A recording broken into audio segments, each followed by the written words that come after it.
Hello, everybody.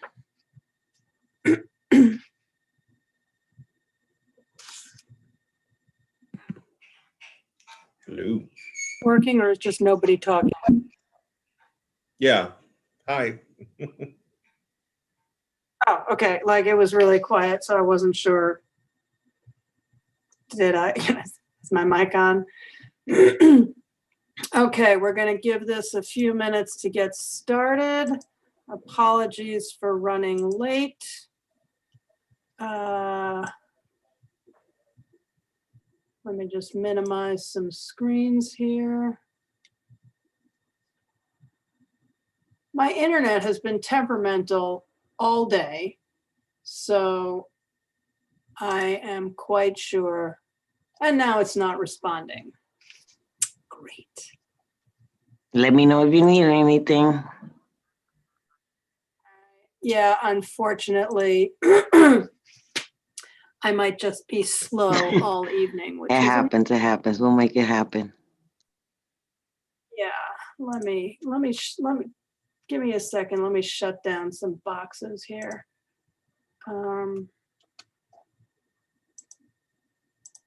Oh, I see the problem. I was just setting up something for my synagogue, and so I was logged into that Zoom account. So I think, do you have me logged in as Liz Ritter or Beth Om? Okay. Liz Ritter.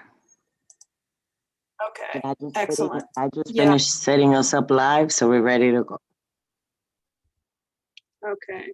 So we are recording? Yes, ma'am. Great. I always feel like I sound like a total idiot at the beginning of this little blather. Hi everyone, good evening. Hello everybody, I'm not an idiot. Good evening.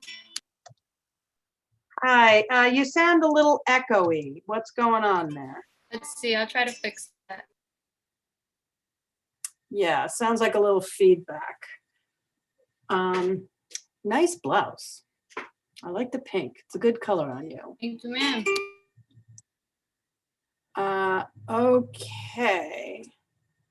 So again, I think that I think everybody's mental health is better if we keep these meetings to, 2 hours. So I would love to be able to end by 8:30.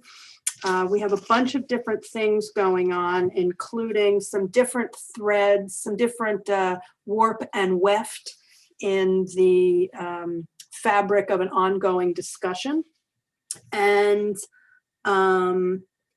we have fewer members in attendance this evening. I regret to inform you that Nobles and his family and Danielle all have COVID. Danielle's COVID is unrelated to Nobles' COVID, but so yes, we have 20% of our committee out with COVID. So best wishes to all of them for moderate symptoms and a quick recovery. Just sort of looking at quorum.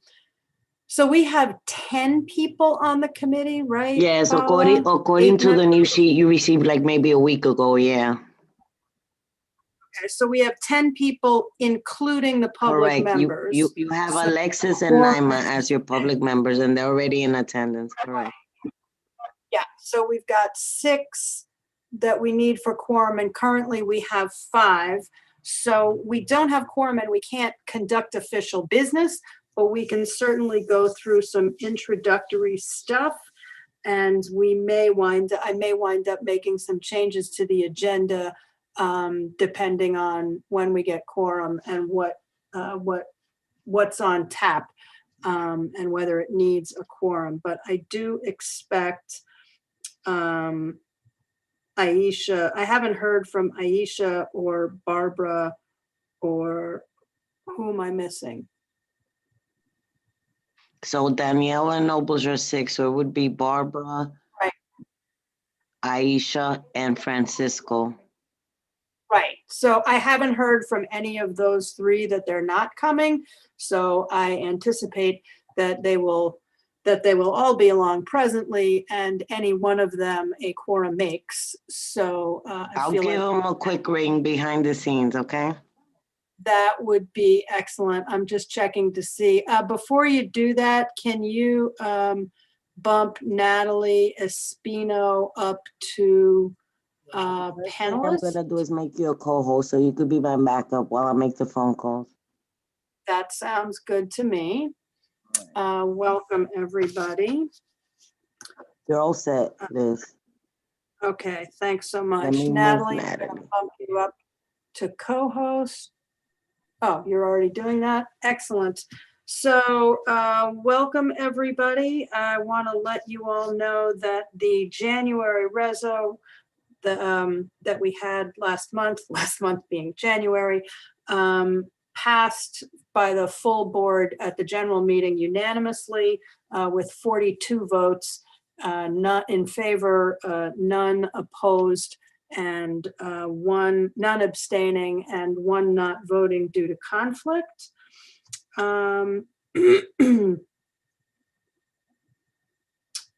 I also wanted to take a moment. So we've had this ongoing conversation that began actually, Daryl helped me out here, maybe 3 years ago, 2 years ago, that we first started talking about the African-American, Native American slave burial grounds that our former member, Karen Taylor, brought to our attention, and which had been highlighted by Cole Thompson and Don Rice through the Inwood History Week month, the Lost Inwood History Series.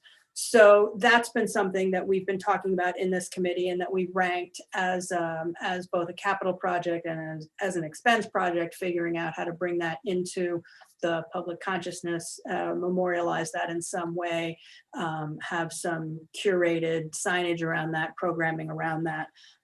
It's never gotten funded, but as a result of that advocacy, it was rolled in as one of the elements that we wanted to see through the Inwood rezoning.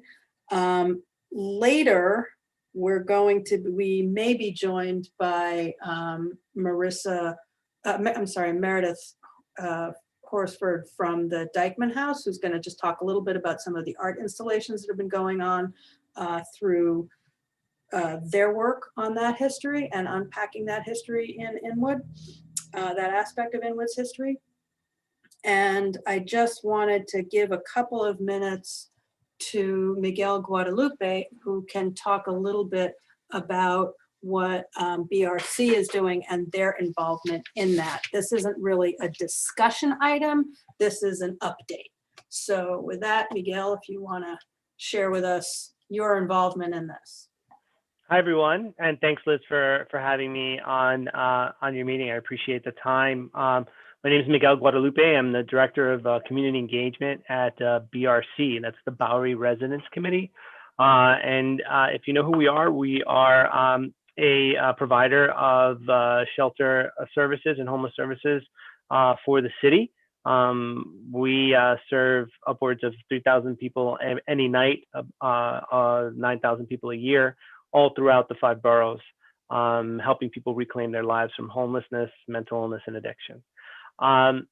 So in the process of purchasing the site at 3966 10th Avenue, we learned about the history of the Inwood site, and that it was a cemetery for enslaved people. And so what we are doing is we have, in essence, paused or stopped further development or purchase of the site. And what we want to do is, take this history and this legacy as is, and do the right thing. So we've actually partnered with the Deichmann Farmhouse. So it's great that Meredith will probably be on this call, as well as the Manhattan Borough President's Office. So I noticed that Natalie is on the call as well, to co-sponsor a series of community conversations around the site. We had our first on January 27th. We are having our second on Thursday, February 18th, which will be live Spanish translated. We'll have a translator on site. And then we're going to have a third on Saturday, February 27th. The purpose of the talks is to kind of go over a little bit of the history of the site. We're going to have some historians talk about what they know, including Mr. Don Rice, who you mentioned earlier. We hope to have some presence from the Lenape Center, where there is also some relevance to the site, and some other historians. We're doing this in consultation with Peggy King George. She, I don't know if you know, but she is an expert and a driving force behind the establishment of the African Burial Ground or the National Monument, which is in Lower Manhattan by the Federal Building. And so we are doing this in consultation with her and her services. And the person moderating will be Laverna Fountain, who's the founder of Meaningful Communication Matter. The idea is it's a listening session. So BRC is not presenting, we're not doing anything. We are simply listening to the community and their reaction to the site, their connection to the site, and any suggestions that may come out of those discussions with the community. So that's kind of the end all be all of it. We welcome your participation and your attendance. If you'd like to come, it'll be Zoomed, it'll be recorded. And so, and again, this Thursday, it'll be simultaneously translated. So if you have those who would be interested, but, would rather hear it in Spanish, that Thursday is a good time to invite them. And we'd love to have you guys. Fantastic. Thank you so much. Of course. If you can do me a favor and just resend the email that has the links, so that I can make sure that the board reblasts that.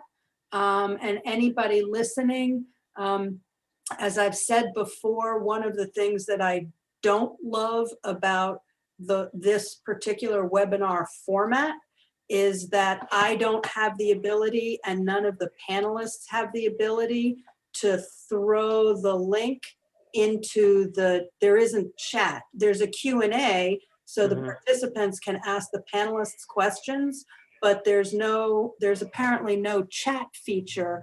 So we don't have the ability for you to post that for people to see. So if you could just do me a favor and send that to the board office, to Paola, and then she can blast that out so that folks who are listening now can share that information and can attend.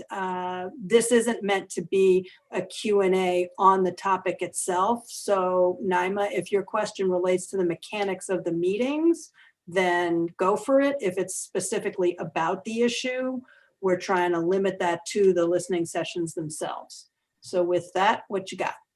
Yeah, it's just first of all, I think that it's a very thoughtful thing to do, to take that pause and to review all that information and make it public. My question is more so the pause. Is the long-term vision of it to continue at the same site, given what you know now, or is there going to be a change of location, given that it is a sacred burial ground? So again, we're not coming at this with any sort of end game involved. What we want to do is listen to how the community, sees this space. If you remember, right now it's literally a auto repair shop, that corner, and it's been developed and it's private land at the moment. So what we want to do is figure out how to proceed in a rightful fashion with community input. But we don't really have a proposal per se. What we want to do is, after the listening sessions, go back and with that feedback, come up with a proposal of what we would like to do and how we would like to move forward, if at all. And then we will then, be making that public and then soliciting feedback from the community based on that new proposal. All right, thank you. No, of course. And just to echo what Naima said, yes to all of that. And yes, I really appreciate that part of what you're doing here is figuring out what are we doing here, and that you don't have a set, like, we're going to wait for the community to say what it says and then we're going to do what we're going to do. It's unusual for someone, for an institution to get new information and for their approach to be, we need to find out more about this before we figure out what's next. Correct. So I really appreciate that. Thank you. We appreciate that too. And I'm very sorry that I was not able to attend on the 27th, but even with Zoom, one can really only thoughtfully be in one place at a time, particularly a conversation like this one where you really have to be, present and paying attention and not like half an ear while you're also, you got one Zoom on your laptop and another Zoom on your phone and you're not really paying attention to either one of them. So I do look forward to the third session because I'm not available on the 18th. And I hope that all of y'all listening are able to take the email that will be coming out, blasted out from the board and join in this important conversation. Thank you. So with that, we do have quorum. So I'm going to call this meeting officially to order. And Miguel, you are welcome to stay, but you are not required to do so. We will not take it personally if you drop off. So Thank you very much, everyone. Appreciate your time. you bet. So we're going with 6:47. And next up, we've got Jennifer Hoppe.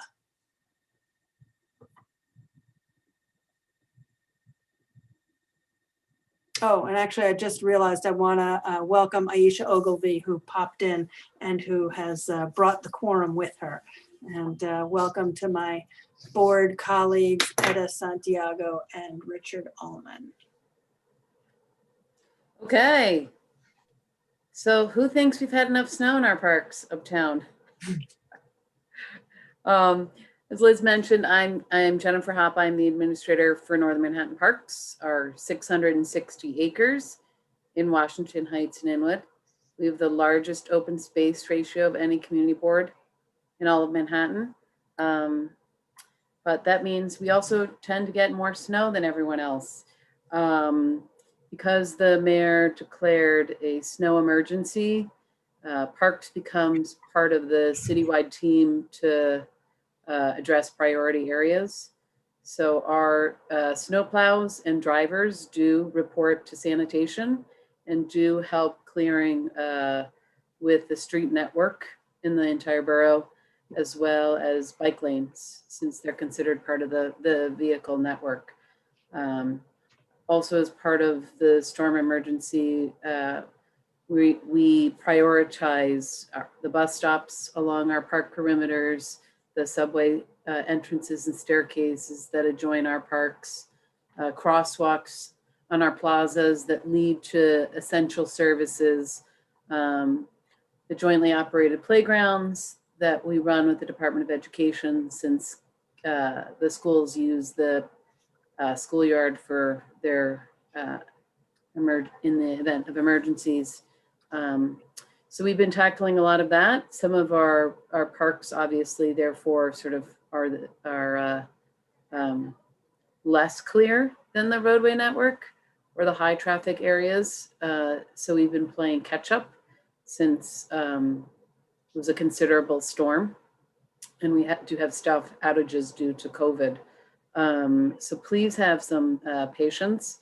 If there's an area that is highly problematic, feel free to shoot me an email, jennifer.hoppe@parks.nyc.gov, so we can tackle it.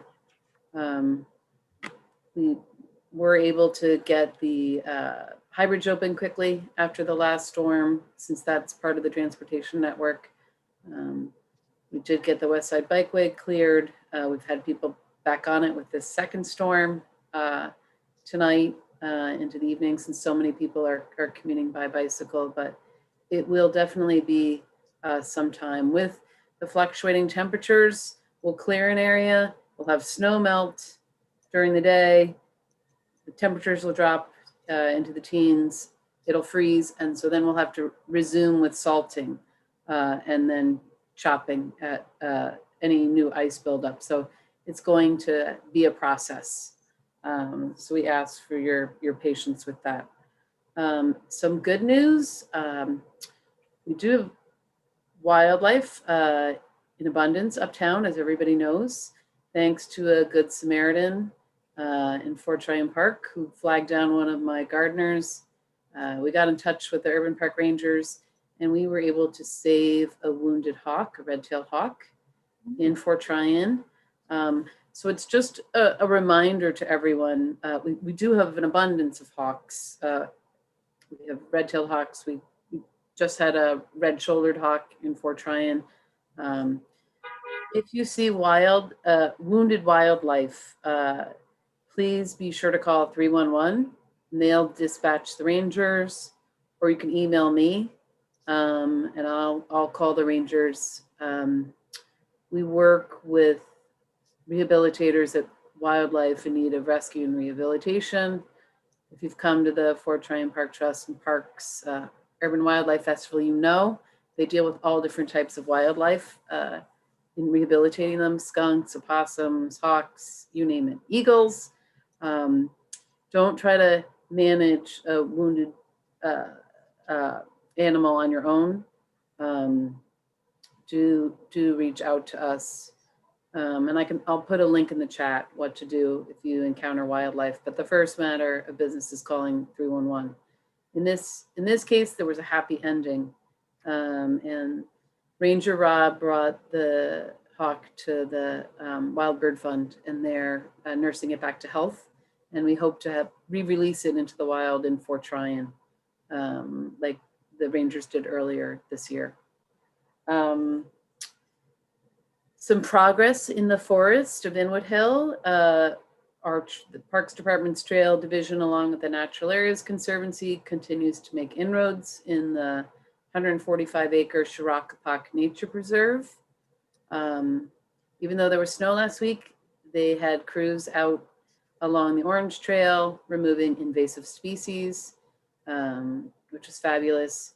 And early next month, we will have a group from the Student Conservation Association, yet again coming to help us in the forest of Inwood Hill Park.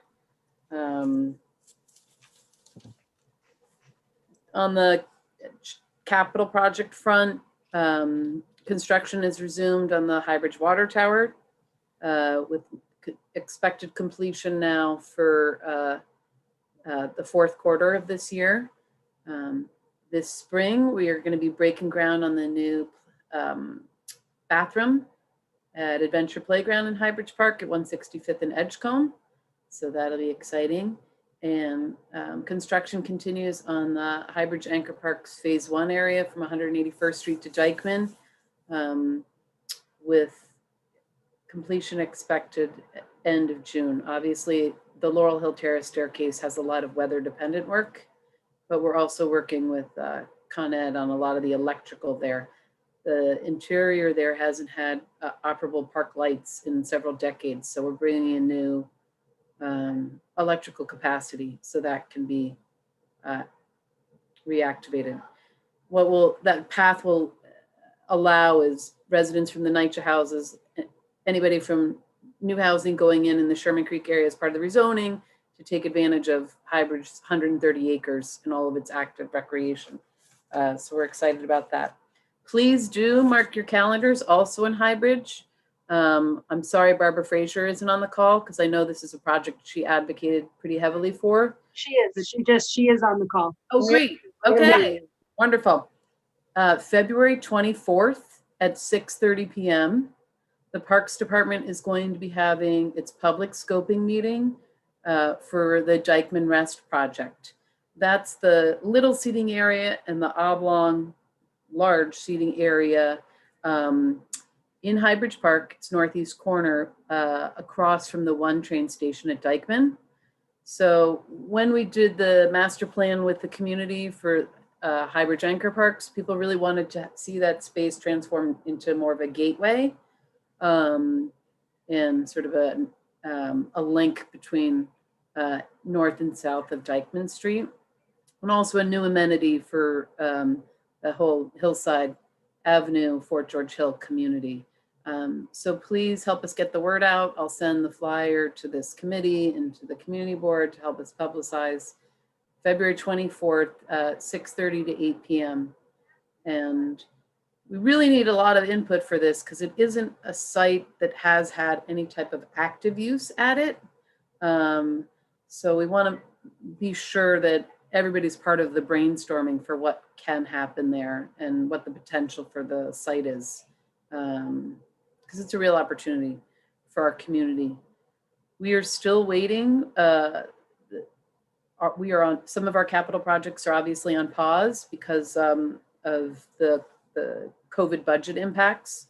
We're waiting for the Ann Loftus Playground to get the green light from the city's Office of Management and Budget so that we can award that project and construction can start. I know this committee was intimately involved in that. And just trying to think any other projects. Oh, we will be doing, I'll provide more details next month when we have a better sense of the schedule. Many people use the West Side bike path from Deichmann Street south to commute, to get to other recreational amenities.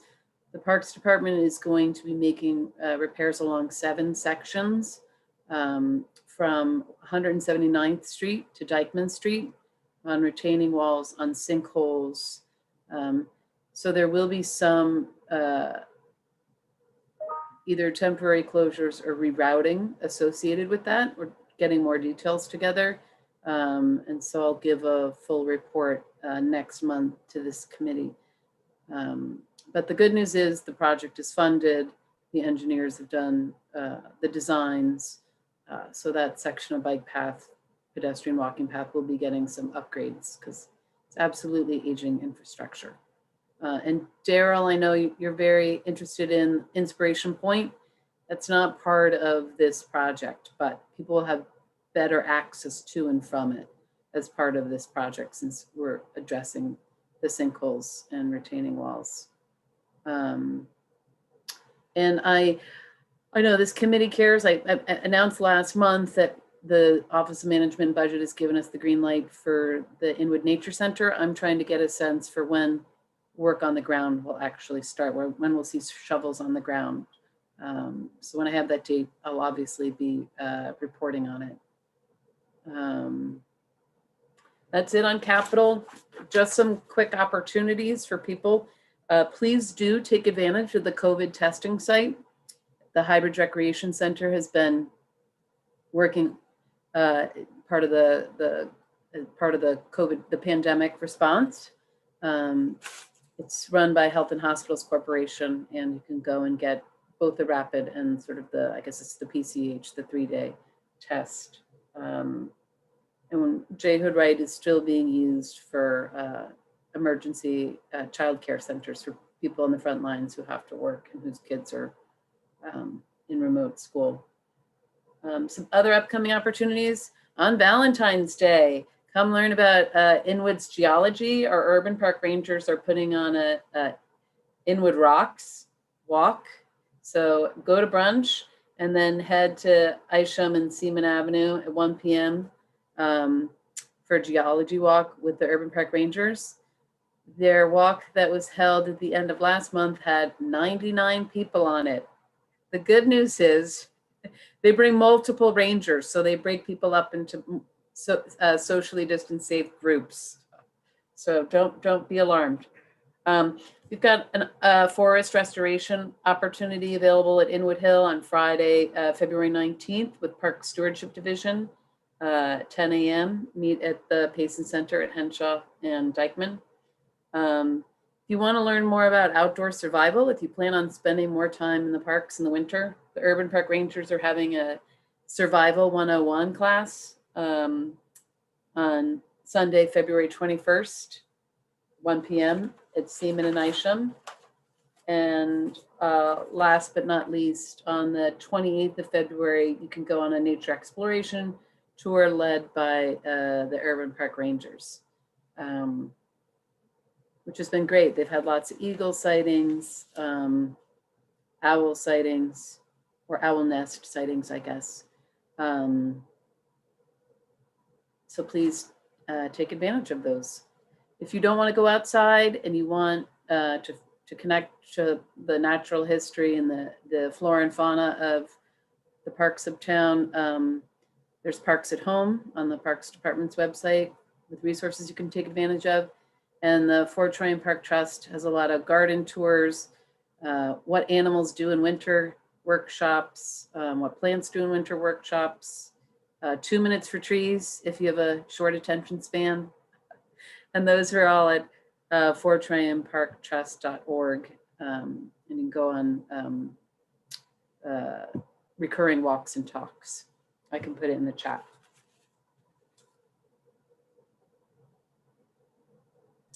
Actually, no, you can't, because the chat feature is disabled, which, Okay. you know, is such a bummer. And I didn't mean to look like I wasn't paying attention, but in case anybody caught my glazed, not attentive look, that was me scrolling through the features, trying to figure out how to enable the chat. I think it's a feature of how the meeting was set up. I don't know. What can I say? I'm Okay. 60 years old. I don't understand this crap. Hey, Liz. Small enough crew, Yeah. so however you want to do questions, I'm happy. Yes. You tell Well, me. question, like, can someone type in a question who's an attendee and we can answer, can't we? Yes, that's what so the workaround is if somebody out there in attendee land can say, hey, what is the link to that thing Jennifer was just talking about? That would be great, because then Jennifer will answer that question. Okay. Okay. You know, it's like water. You just gotta find the way. Excellent suggestion. Natalie's got a question, and then hold on a second, Richard. I see your raised. It's just going to be processed there. Okay, you're gonna have to wait. I'm gonna recognize Natalie first because she raised her hand first. Hey, I'm happy to wait for committee members if they had questions for Jennifer. But real quick, and just Liz, you know, what I was going to suggest is to have the same way you have people volunteer for minutes, somebody could volunteer to click on the attendee link on the phone and just do that feature for you of activating questions so that panelists can answer. Also a good thought. A little too much. I think I will do that for going forward next month. Thank you. So my question for Jennifer is actually about some of the outreach regarding the sports league permits and the fact that the parks permits are going to require people to have live CPR and AED recertification. They are offering those classes, but I'm just wondering if that information has gotten out to folks and what are some of the restrictions there? Do the people who have to possess that certification in order to get the permit have to be affiliated with the league, or can the league kind of bring in floating people who have that certification because they're educators or something like that to staff these games so that people who don't feel comfortable going to get live CPR training right now can have another option?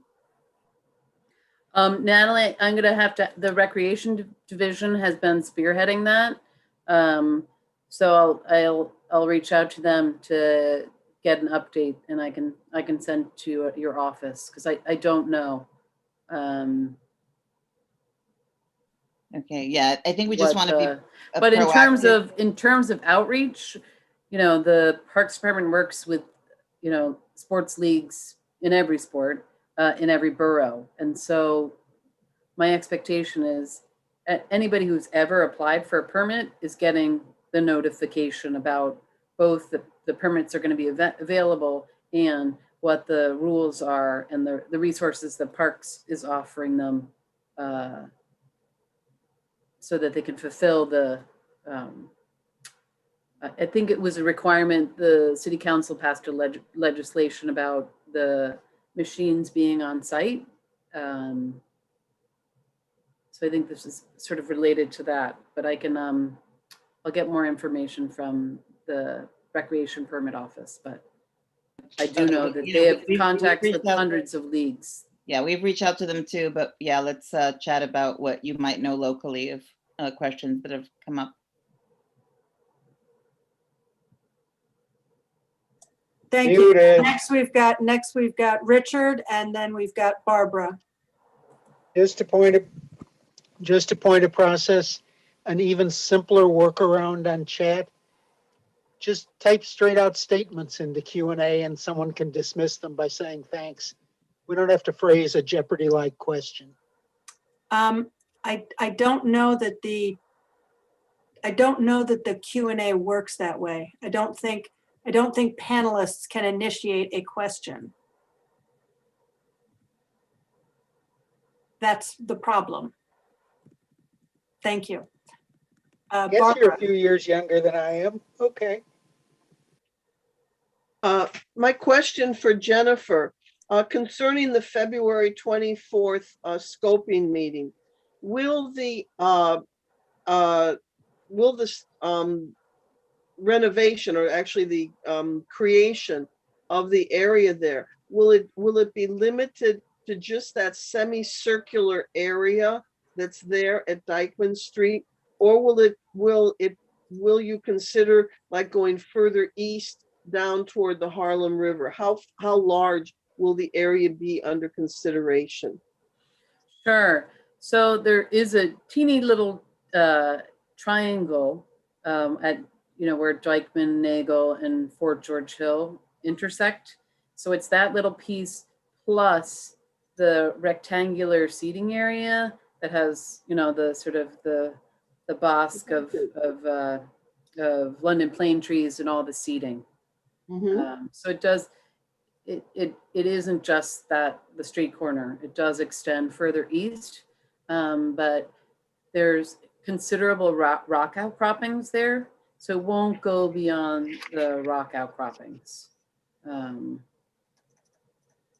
If you go by that area, you'll see or you do Google Street View, it's pretty sizable, and so we got some input from the community during the Highbridge Anchor Parks process, but given recent developments, we're sort of revisiting that and opening it up. But people wanted gathering spaces, they wanted workout equipment, they wanted children's play area, and maybe, mini dog run. We'll have to see. But a few elements can certainly be accommodated there. So it won't just be that tiny triangle. Well, concerning the mini dog run, if you went further east and had just sort of a more rectangular slice, you could probably get a dog run in there because it would be more like a shoot or something. So I'm actually going to jump in and say that this is a fantastic area of discussion for the public scoping meeting. And yes. So I don't actually want to get into a conversation about what are the things that we'll be discussing at the scoping meeting. I want to raise those at the scoping meeting and really encourage people to attend that. So with that, I'd like to move the agenda. Yeah, but I want the parameters of the size of the place to kind of be flexible for the meeting. The designers have been out on site with us and they've seen what's possible. We've gotten maps from New York City Mountain Biking Association, which actively uses the area to the south. Mm-hmm. So we absolutely will try to capitalize on all the space we can. Okay. We'll try. I have a quick question for Jennifer. Yeah. I just want to confirm just two things. The site that you're referring to, that's the one by the one train when you're coming out of the one train on Deichmann, as if you're going towards that clinic in the projects. Okay, so my question it's across the street from the clinic, yes. Yeah, it's that spot there. So my question is just for the scoping meeting coming up, has there been extensive outreach with residents from the NYCHA Deichmann houses? Just because I know that a lot of older folks, they actually do hang out there throughout the year. Pre-pandemic, I'm not sure if they still do now, but it wasn't completely abandoned that nobody was there. So I was just curious as to what outreach has been done for residents of the NYCHA Deichmann houses to know about the scoping meeting and all of that discussion. I have been in touch with the leaders of the Deichmann Residence Council. And then I will be getting back to them to make sure that we try to get the best turnout possible. Great. We also will have flyers out on site for anybody who walks by. We'll put it up on the Parks Department's event calendar. We've got a hybrid list of several hundred people. We'll ask the community board to send it out to their list. And now that we've confirmed the date with the council member's office, we'll also ask him to do outreach to all of his network. But we can certainly put flyers up all around there, so anybody coming off the 1 train or using the bus stop there can see it. So Jennifer and Barbara, I would suggest to take a more hands-on approach, because a lot of the residents from the NYCHA Deichmann houses are not on these email listservs that we're talking about. And so it's one thing to talk to the leadership, but it's another thing to get their confirmation to make sure that they're spreading the word. So just really putting that out there. Right. I just want to be clear that part of the reason why there's been zero outreach on this particular meeting so far is they just set the date. So That's fine. It's just also important that as it's being done, it's taken into consideration who the outreach is being done to. Right. So Sure. I would like, From NYCHA houses, when we did. hold on a second, Jennifer. This is my meeting. I am the chair. I love that you are advocating strongly for the NYCHA houses. That's incredibly important. I would very much encourage you to, everybody here, to be aware that we can't hold people to a standard of letting people know what's going on when what's going on hasn't yet been determined. So this date was just set. There exists a mechanism for letting people know about meetings. Two of the best attended scoping meetings in this community board's parks history have been related to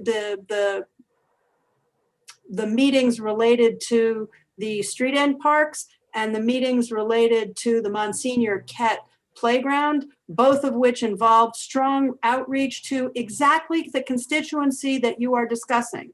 So while I respect, appreciate, and am grateful for your advocacy on behalf of that target population, I need you to know that this is not the first time that this agency and this board have done outreach to the NYCHA houses around, I'm sorry, somebody keeps calling me, around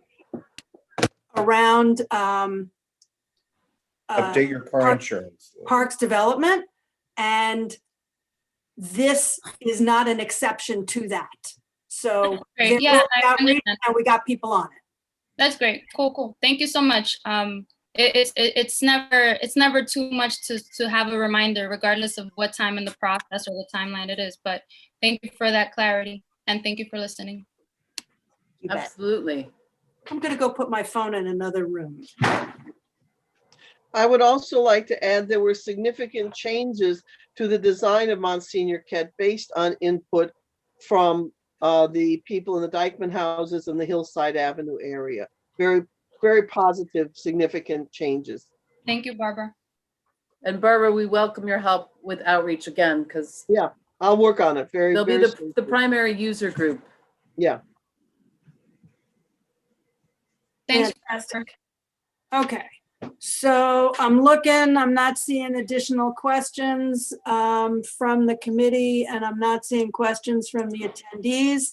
The next item on the agenda, I had actually let the person who was going to be speaking to that issue know that we probably wouldn't be getting to that until about 7:30. She has another meeting that she's balancing, so I'm going to move item 4 up in the agenda, brief programming updates. As we usually do, we're going to do this popcorn style first come, first serve. I will recognize people as they raise their hands, but I will actually bring Marty Collins in first because he had already contacted me previously and he got overlooked the last time. So, and if people have particular events that they are linking to or trying to pitch, they can throw that up in the chat. And just before I queue up Marty, I want to call people's attention to the link for the community board application, which is due at the end of February. Natalie's thrown that up in response to a question. For folks people who are already on the board, you're already members, but people in the public who are liking their participation, I would encourage you to apply. It's time consuming but satisfying work. I also want to note my earlier mistake that Etta Santiago is a member of this committee, which has 11 members, not 10. So sorry about that, Etta, and thanks for coming in. So next up, Jennifer's got one last item. Yes, ma'am. You're muted. How's that? Okay. I know people are very concerned about the wall crash at Fort Tryon. I just wanted to make sure people were aware that the Parks Department and the police and the Met Cloisters worked very closely on that. If you don't know, one evening a few weeks ago, a driver drove onto the pedestrian paths in Fort Tryon and crashed into a section of, the 86-year-old historic retaining walls, and abandoned their vehicle there. But they pushed rock down onto the highway roadway below. It was a considerable gap that was left. Someone called 911 in the middle of the night and the police came and towed the abandoned vehicle. Thanks to their investigation, they did uncover who the owner of the car was, and the Parks Department's lawyers are now dealing with the insurance company so that we can be reimbursed for that property damage, and that wall will be repaired. And in the interim, the Parks Department's Forestry Division has put massive concrete barricades there to protect the public from that edge. And the Department of Transportation, Highway, and NYPD responded early on and pushed all of the fallen stone off the roadway so no one else's car would be hurt or anybody would be hurt. So forgot to give that update. I just wanted to let people know, thanks to all the cooperation, that the wall will be eventually be repaired. And in the meantime, it's been made more safe. Fantastic. Thank you very much. I appreciate that update. And last, we got Natalie. Okay, so hi there. Yeah, my only announcement was about the community board applications, but also I wanted to tell people, I'm sorry, I've got to switch devices here.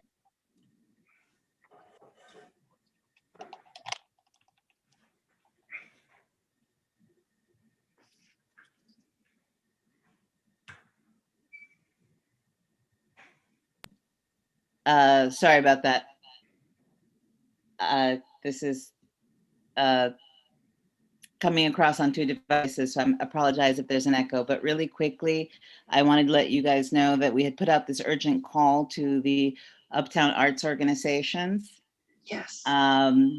Because, we really noticed this glaring inequity when the DOT rolled out the 24 streets designated as open culture streets for the borough of Manhattan, and absolutely 0 of them were north of 116th Street.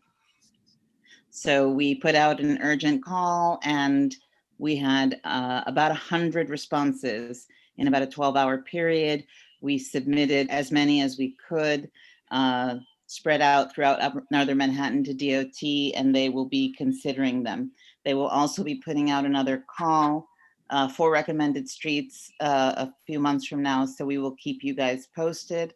And the open culture program guidelines have been posted by SAPO.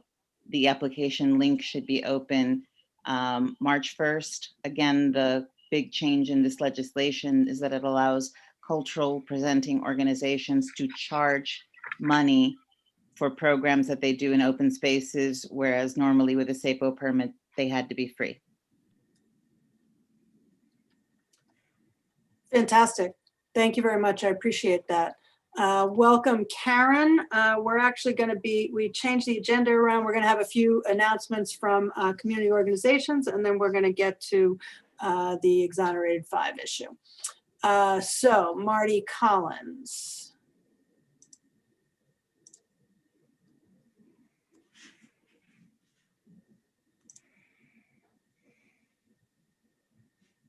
Marty, you can unmute. Thank you. Unmute. All Yep. right. Good evening, everyone. Welcome. And I want to thank you, Liz, for giving me a moment to speak on 2 calls for art that the Northern Manhattan Arts Alliance has at this time. I am the Uptown Art Stroll coordinator for the Northern Manhattan Arts Alliance. We have a call for the 11th annual Women in the Heights, and we're seeking visual art images and spoken word video submissions for the title In, Out, Light and Dark, Women in the Heights and Art in Our Time. The deadline for Women in the Heights is February 28th. It is open to all self-identified women artists working or residing in Washington Heights, Inwood, Harlem, and El Barrio. It's a free online application. And Liz, I emailed that to you, and also the next subject I'm going to talk about just before tonight's meeting. And I will also put it in the chat box in the Q&A. So that's the Women in the Heights exhibit. And the second is the 19th annual Uptown Art Stroll. Yes, Liz Ritter and many of you here on this program this evening were with us all the way back the Sunday before Thanksgiving 2003, when the Art Stroll began as a single-day event at the old Community Board office on Haven Avenue. And it was so well attended, we had to take half the food off the table and shove it back in the fridge because we had an evening program that we needed to have some sustenance for. So the 19th annual Uptown Art Stroll will begin with the annual poster contest for artists in Washington Heights, Inwood, and West Harlem, residing from West 135th Street to West 220th Street. The grand prize winning artist will receive $1,250 and the banner on all Arts Stroll publications. The second prize winner receives $500 and the third prize winner $250. The deadline for the poster contest is March 30th, and details about the Uptown Art Stroll poster contest and the stroll itself, which will start either the week of May 17th or May 24th. We're ironing that down with locations where we will have an opening reception, both virtually and in person.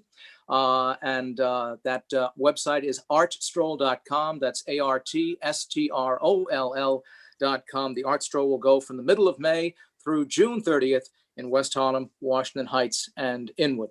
And if you have any questions, you can email me at artstroll@nomanyc.org. Excellent. Thank you very much. I appreciate you. that. And I feel really old. I can't believe it's been 19 years. Shiloh Holly from the Morris Jumel Mansion. Hi, good evening, everyone. I have a few program updates from Morris Jumel. Our next virtual parlor chat, which is our monthly conversation on various topics, will aptly be on George Washington, since it's celebrating President's Day this month. The topic is From Revolution to the Presidency, New York City's Impact on George Washington. It's presented in sponsorship with the Francis Tavra Museum, Wednesday, February 17th at 7 p.m. This month's Con Edison Family Day is take-home activity kits, which can be picked up from the mansion on Saturday from 11 to 2. You do need to register in advance. Victorian Valentines is the theme for that to-go activity kit. We are partnering with a few other historic house trust properties around the city for a midwinter break school program. We are presenting on secret codes, on Friday, February 19th at 1 p.m. So if anyone has any students who may be interested in looking for something to do during the break, I will put the registration information in the chat. And lastly, I wanted to announce a new partnership that we have with the New York City Department of Veterans Services. We have a pop-up exhibition on view through March called Veterans Voices, Capturing the Oral History of New York City Veterans. And there's some content regarding different veterans associated with the Morris Jamel Mansion, alongside oral histories of veterans that span several generations. So I'll place information about all of those programs in the chat, or I'm sorry, the Q&A function. And feel free to reach out if you have any questions, info@morrisjamel.org. Thank you.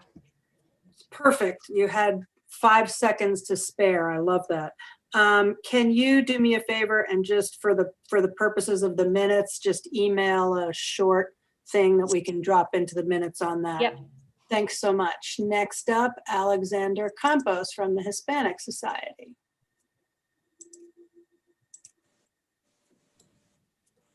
Hello, everyone. Sorry, can you hear me? Yes. We can. Great. Good evening, everyone. Thank you for having me again. Great meeting so far. Staying on time. I love it. So I'll be on time. I just want to be quick. We are going to start our spring concert series of Apollo and Daphne opera that we are going to have 4 sessions with, starting with February 22nd, and then March 31st, and then April, and then June, with a big performance in June. The first one in February 22nd would be more of a lecture to set up the opera and explain the opera with maybe some excerpts, musical excerpts. And it'll be each one following the one in March and April will build upon that to get the actual final performance in June. So it's kind of a building block, and it gives you little excerpts or history of the opera. And it's one of the most important operas in Spanish language. So I sent information to you, Liz, and I hope you can share it with those there. Or if there's another way I should do it, let me know. But this is Yeah, I appreciate your sending me the information. I'll use that for in the minutes. But if you could throw the information in and the link into the Q&A would be ideal, because you have the ability to do that. And I figure that's what the issue is. So I'm like, outstanding. Thank you so much. Appreciate it. No Next up, we have Rachel Citron.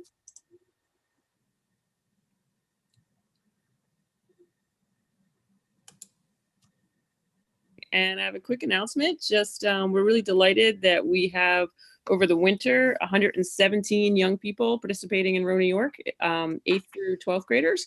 And my announcement is basically that we have room for 8 more students. So if you know any folks who are interested really in some indoor, right now it's indoor fitness activities, and then we'll move outside, vaccine and virus rate permitting, move outside in the spring. And I will put my email in the Q&A. So if folks know any high school students interested in joining us, it's not too late. Thank you. Fantastic, thank you. And once again, if you could just shoot me a quick sentence about that to drop into our minutes, that makes Alexis's and my life a little bit easier. Outstanding. Next up, we've got Chris Whitaker. Hello, everybody. My name is Chris Whitaker from the Washington Heights Chamber Orchestra. We are preparing to reemerge from hibernation very soon. And I just wanted to let you know what we've got on tap coming up. We're starting a streaming recital series beginning on February 28th, Sunday night series. This will all be on our website starting tomorrow. And I'll put that in the chat. It's washingtonheightsorchestra.org. But before that, on February 21st, we're hosting a free live webinar on digital and audio video production for musicians. We're calling it Digital and Audio Video for Musicians 101. So we're hoping to spread this far and wide. I've created about 100 virtual choir, orchestra, jazz ensemble pieces throughout the pandemic. And it's a great primer for anyone who's interested. We're also looking to do some free pop-up concerts in public spaces in the park later in the spring. And so hopefully be connecting with some of the folks on the committee about that as we get our sea legs and determine what's going to be possible going forward. But that's it. Thank you so much. This will all be live on our website tomorrow. I'll type it here, WashingtonHeightsOrchestra.org. Outstanding, thank you. And if you could also email that to me at lizritter.cb12m@gmail.org would be great. Great, thank you. I have a quick question.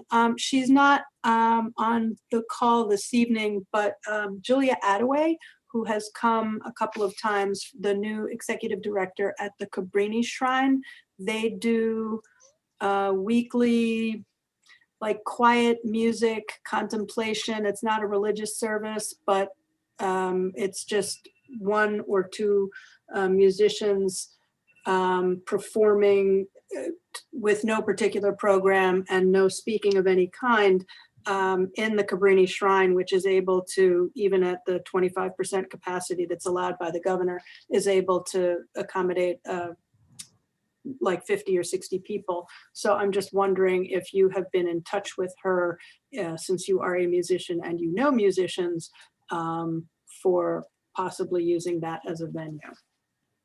No, I haven't, but I've heard of the series. So I'll look at what they're doing and get in touch. Yeah, I think she's always sort of looking for neighborhood musicians as a collaborative thing. Absolutely, yeah. Excellent. That sounds great. Thank you. Thank you so much. And he does not have his hand up.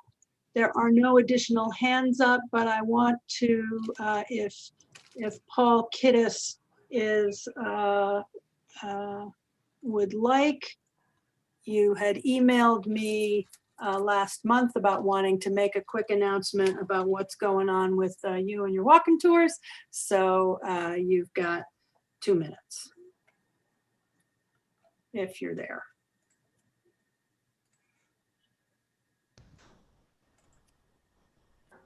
Paul, are you there? Yeah, I'm here. Okay, so what do you have to tell us about what's going on with your walking tours? Okay, I do walking tours. They're advertised out of Heights sites. They'll start up. The smaller ones that I've been doing, there's a lot of pent-up energy to get out in the city and walk around. But the big thing, what I want to announce is I'm a 41 miler. I walked from the Fifth Avenue Library, which was the reservoir, all the way up to the Croton Aqueduct in middle of Upper Westchester County. And the Friends of the Croton Aqueduct are very active, and we're going to have an active spring once the pandemic is over. Excellent. And how do we get in touch with you? Heights Sites. You want to throw that up in the chat, in the Q&A, so that people can see that?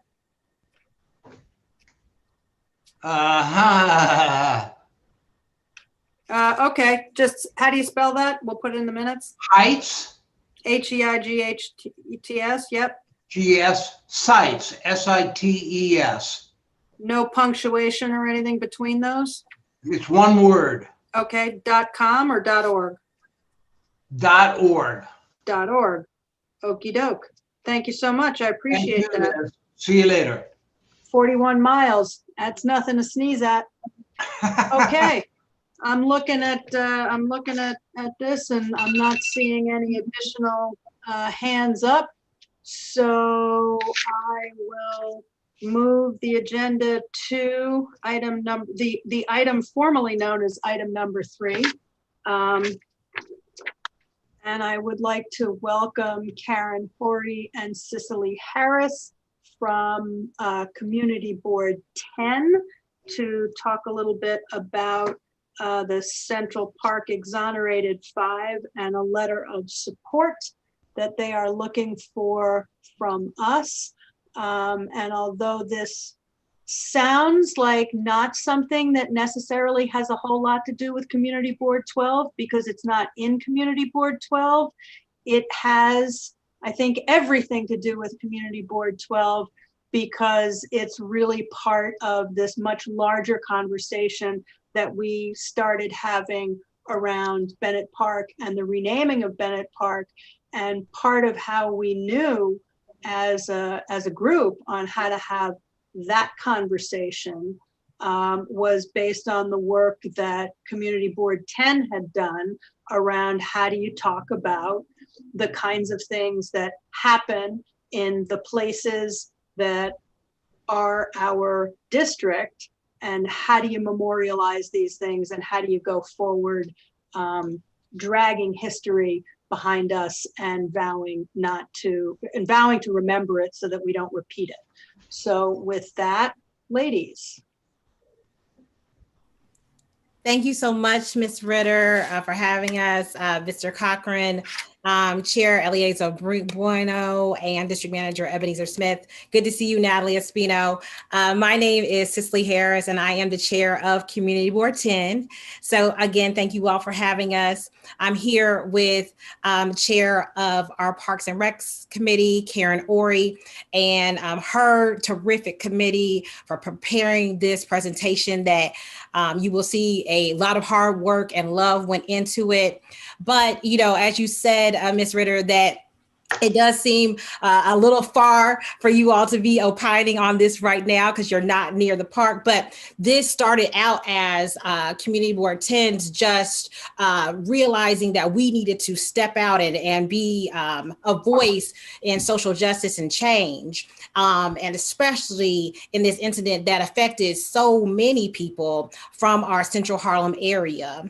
And when we did bring this to Madam Borough President, she thought it should be a borough-wide initiative, not just CB10, not just Harlem, not just Uptown, but the borough needs to have this conversation. That when we walk into Central Park, which is an international destination, that we start having these important social change conversations. That is bigger than just, you know, Harlem, that it is Manhattan as a whole coming together and supporting an effort, supporting a feeling, supporting a unification of justification of what is going on in America today. It is a not just, you know, like I said, a New York issue, but it is a countrywide issue. It is an international issue that we are discussing tonight.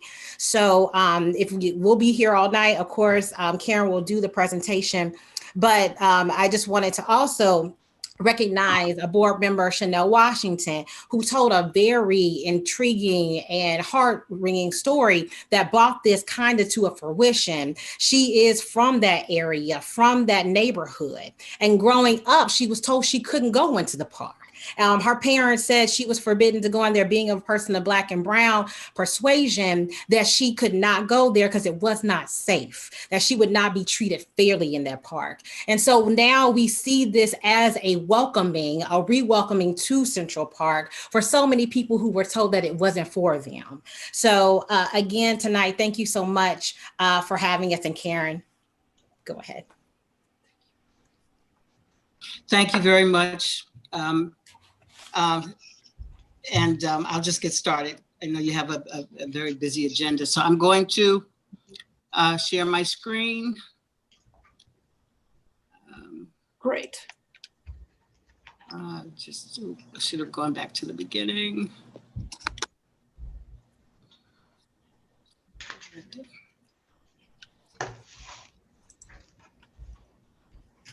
I'm sorry, if you just give me a moment here. No worries. I'm glad you're doing this because I was trying to find the documents you had sent me to share the screen and I was not having success. So we're all learning so many new things.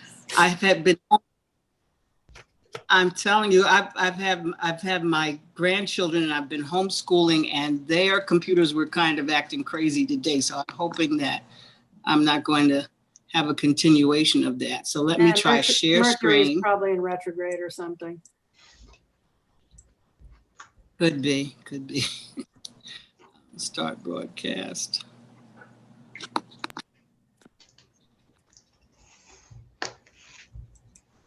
Okay, can everyone see the screen?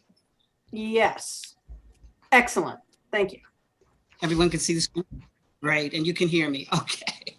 All right, so again, thank you for this opportunity for Community Board 10 to present our proposal to honor the exonerated 5 with a public art commemoration in Central Park. The mission of this exhibit would be to create an exhibition of a permanent Parks and Recreation educational commemoration in Central Park to honor the exonerated 5 in social justice reform by April 2022, which would be the 20th anniversary of the exoneration. Also to raise awareness and sensitivity to a systemic and institutionalized pattern of racial injustice and the need for reform. Public art, and our vision is to utilize public art because it has the power over time to transform and uplift social consciousness. We envision a city with successful and engaging public spaces where citizens and visitors alike will encounter a work of public art that is not only captivating, but conscious raising as well. We envision a permanent commemoration to the fortitude and resiliency of the 5 young men, of the 5 men known as the exonerated 5, and to the need for social justice reform. We propose a commemorative permanent art piece sited in the northeast section of Central Park that celebrates the extraordinary diversity and history of our community, while pointing to the city's aspirations for the future. And we also seek to increase language around the spur of advocacy. If the events surrounding the exonerated 5 and its impact on the community entailed 5 young boys who hailed from the Harlem area, Central and East Harlem areas, adjacent to the northern end of the park near 110th Street. Central Park loomed as a rural oasis in the midst of the urban concrete. Their access was limited by the algae-dominated mere and dilapidated facilities at the time, which was not the norm for the more affluent areas of the park. But nevertheless, these young boys viewed the park as their backyard. On April 19th, 1989, these boys would experience the onset of an unimaginable blight in their young lives that no one should have to ever endure. The high-profile case brought to the light the prevalence of racial profiling, discrimination, and inequality in the media and legal system. These segments are the resolution which you have, so I'm not going to spend a lot of time on this. This is a very long presentation. So this is the presentation. I'm sorry. So the experience of the exonerated 5 and their families was not exceptional. It fits a historical pattern of unjust arrests and wrongful convictions of Black and Latino young people in the United States.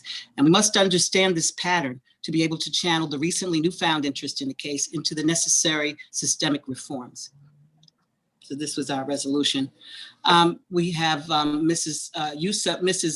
Sharon Salam, who is the mother of Yusuf Salam, who is very much involved in this project. And she gave us a personal statement where she said that the climate took its toll on our families, destroying relationships between father and son and mother and son.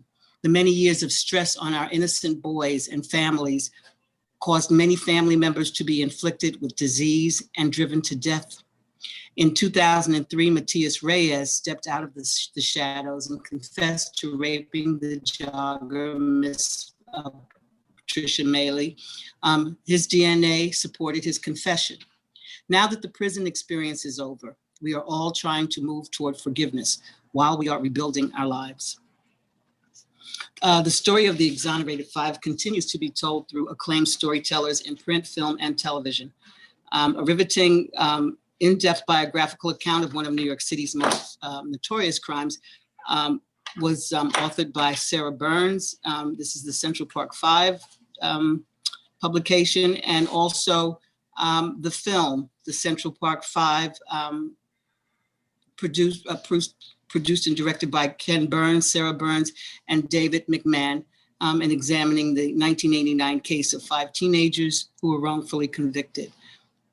And this was an award-winning series. When They See Us, a Netflix miniseries created, co-written and directed by Ava DuVernay, and also an award-winning miniseries, and also the Oprah Winfrey Presents, When They See Us Now, a companion special entitled, as I said, the Oprah Winfrey Presents. And it also is an award-winning production. Why an in-park commemoration? A commemoration to the exonerated 5 in Central Park would shed the light on prejudice, hatred, and ultimately unnecessary incarcerations that occur due to the inequities inherent in the American justice system. Also, this exhibit would be designed to inform, engage, and activate the public in building a path to healing for Black and Latinx communities in Harlem, the nation, and throughout the world. An objective would be to end racist mass incarceration, also to educate and not incarcerate, and to do away with, eradicate the school to prison pipeline, which is very real and exists.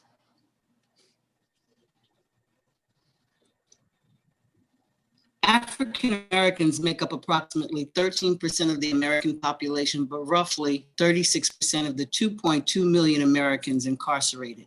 About 1 in 9 Black men between the ages of 22 and 34 years old are in prison. New York City's communities of color are disproportionately impacted by incarceration.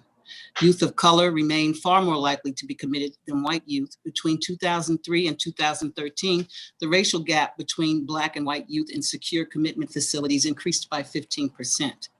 High imprisonment rates correlate with other community problems related to poverty, employment, education, and health. This inequitable disparity has been made even more evident as a result of the ravages of COVID-19. Improvements made to the northern end of the park began in 1989, following the Central Park jogger case. Work on the ravine located in the northern part of the park was completed by 1992. The Central Park Conservancy announced a $51 million campaign for upgrades in 1993, resulting in the restoration of the bridle trails, the mall, the Harlem Mere, the Northwoods, and the construction of the Dana Discovery Center at the Harlem Mere. An in-park commemoration will present a forum to raise conscious awareness around the need for social and criminal justice reform, a gross miscarriage of justice that forever brutally altered the lives of 5 young boys from the community who formerly saw the north end of Central Park as their backyard. The in-park commemoration would encapsulate a return to the site of origin of the miscarriage of justice, in a sense, coming full circle. And this would be an added component in the promulgation of an iconic healing of systemic wounds on a broader societal level. The park is the most natural location for a commemoration, since its location is burned into the collective memories of New Yorkers as a major turning point in our city's history. Objectives of an in-park commemoration would include honoring the resiliency and experiences of the exonerated 5, bringing attention to the pervasiveness of racial injustice within the criminal justice system, with special attention to the experiences of young people of color. This commemoration would shift commemorative activities in public spaces from Civil War heroes to victims of racial injustice. Change the narrative of who is honored to embrace all corners of our city. Sharing the lived experiences of people who are victimized by the criminal justice system, and demonstrating that this is not an isolated injustice, but part of a larger system that produces injustice in daily ways. While this touches on advocacy, showing the role of the exonerated 5 in shifting criminal justice policy in New York State, the exonerated 5 were involved in pushing, along with the Innocence Project, legislation that now requires that all interrogations be electronically recorded, and they are now working on a bill that would ban the use of police deception in the interrogation room. With an in-park commemoration, 4 key audience segments we would seek to engage through this exhibit. First, the local area residents, the Black and brown communities at the northern border of the park that have been generationally impacted by mass incarceration and the economic and social disparities that collectively affect them, and the affluent communities as well surrounding Central Park. The 42 million visitors who visit Central Park annually. This objective would be to connect with these diverse local, national, and international general public. The media, helping them to acknowledge their past sins in connection with this case, and to reimagine how they report about largely Black and brown criminal defendants, so that they embrace the presumption of innocence in their coverage. Also, an opportunity to work with them to rewrite the story through what we hope will be a new and different lens that respects innocence. And last but not least, our youth. Engaging the youth community, teaching them about the scourge of wrongful convictions and about how racism defeats the presumption of innocence, and help them to be engaged in social change and civic awareness. Desired takeaways for visitors as a result of this in-park commemoration would be to reflect on the human cost of systemic racism and exploring the roles and responsibilities of individuals, society, and government when confronting racism, injustice, and institutionalized inequities. And to educate the public about what led to the conviction and subsequent exoneration of the Central Park Five, now known as the Exonerated Five, including the historical context about policing in New York City at that time and what continues into today into the present. Again, we would like for the media to be responsible in their coverage of events. So the commemoration is anomalous at this point. The permanent commemoration is anomalous at this point, and it is envisioned as, but it is envisioned as being something physical and permanent, and something that could be encountered at or near a threshold into the northern end of Central Park or inside of the park itself. And it should be inviting and pervade a sense of community ownership as well. So we had these discussions in committee as a part of 3 public forums that we had, where we brought in experts to talk about different topics pertaining to the issue. And we talked about a public art process as well.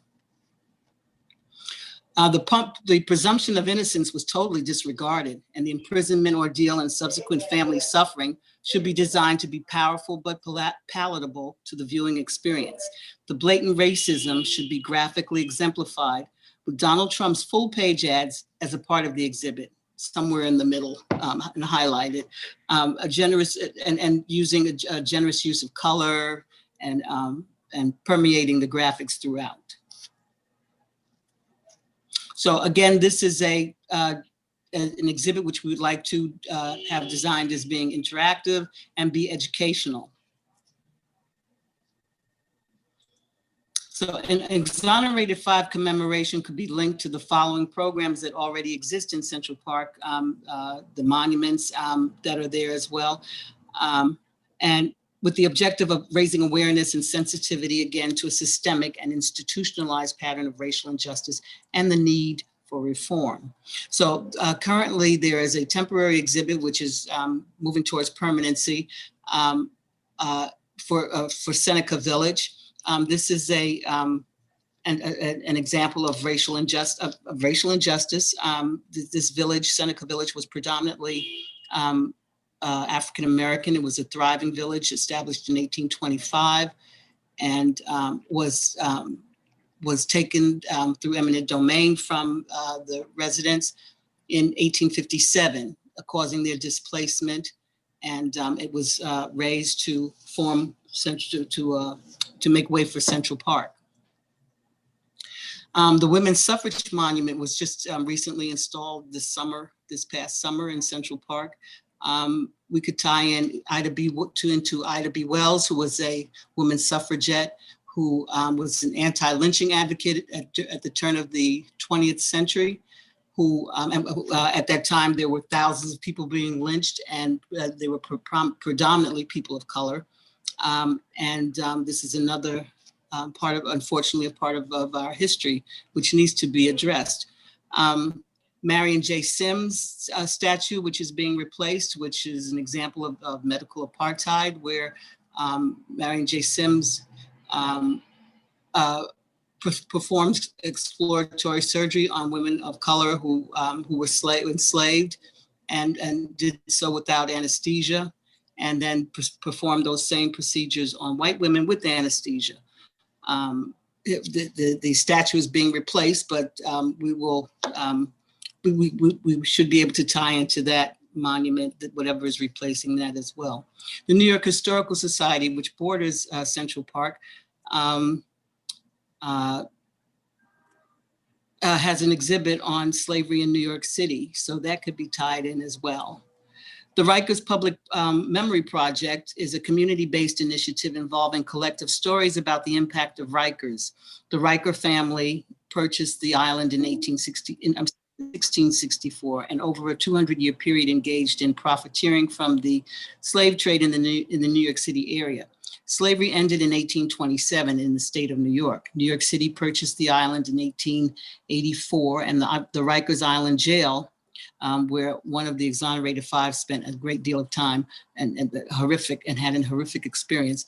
This jail opened in 1932 and has been notorious for overcrowding, violence, abuse, substandard, and inhumane conditions.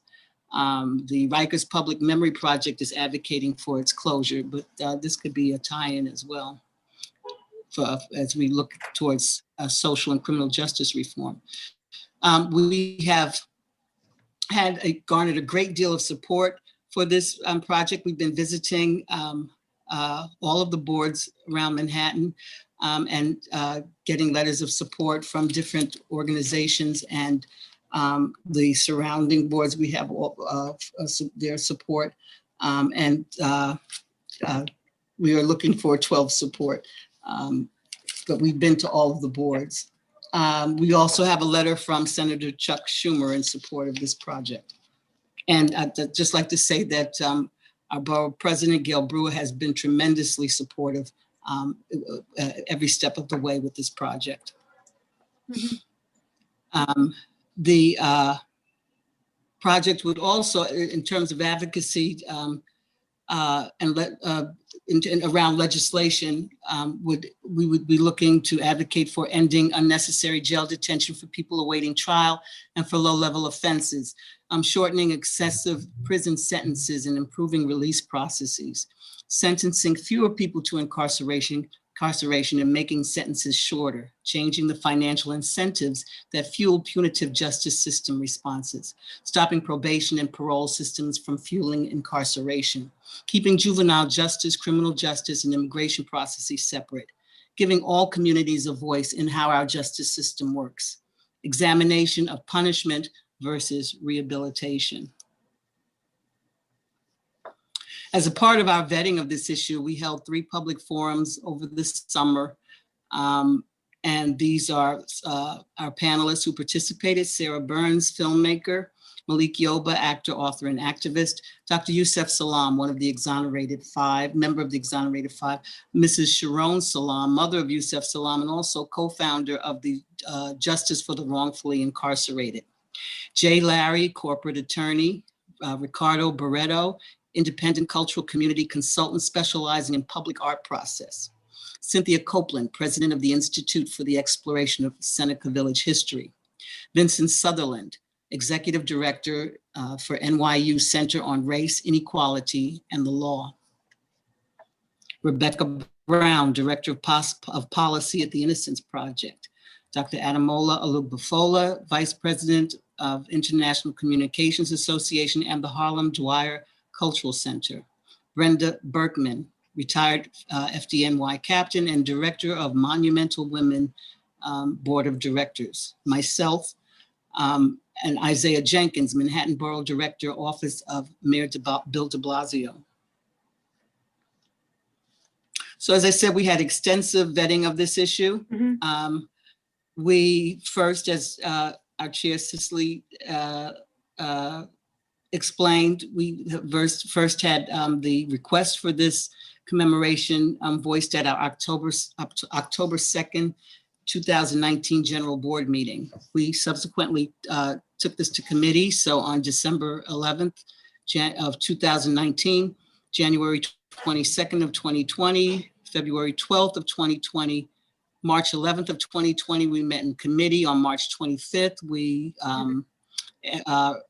were authorized to form a subcommittee or task force to continue to vet the issue. We then met on April 8th of 2020 and May 26th of 2020.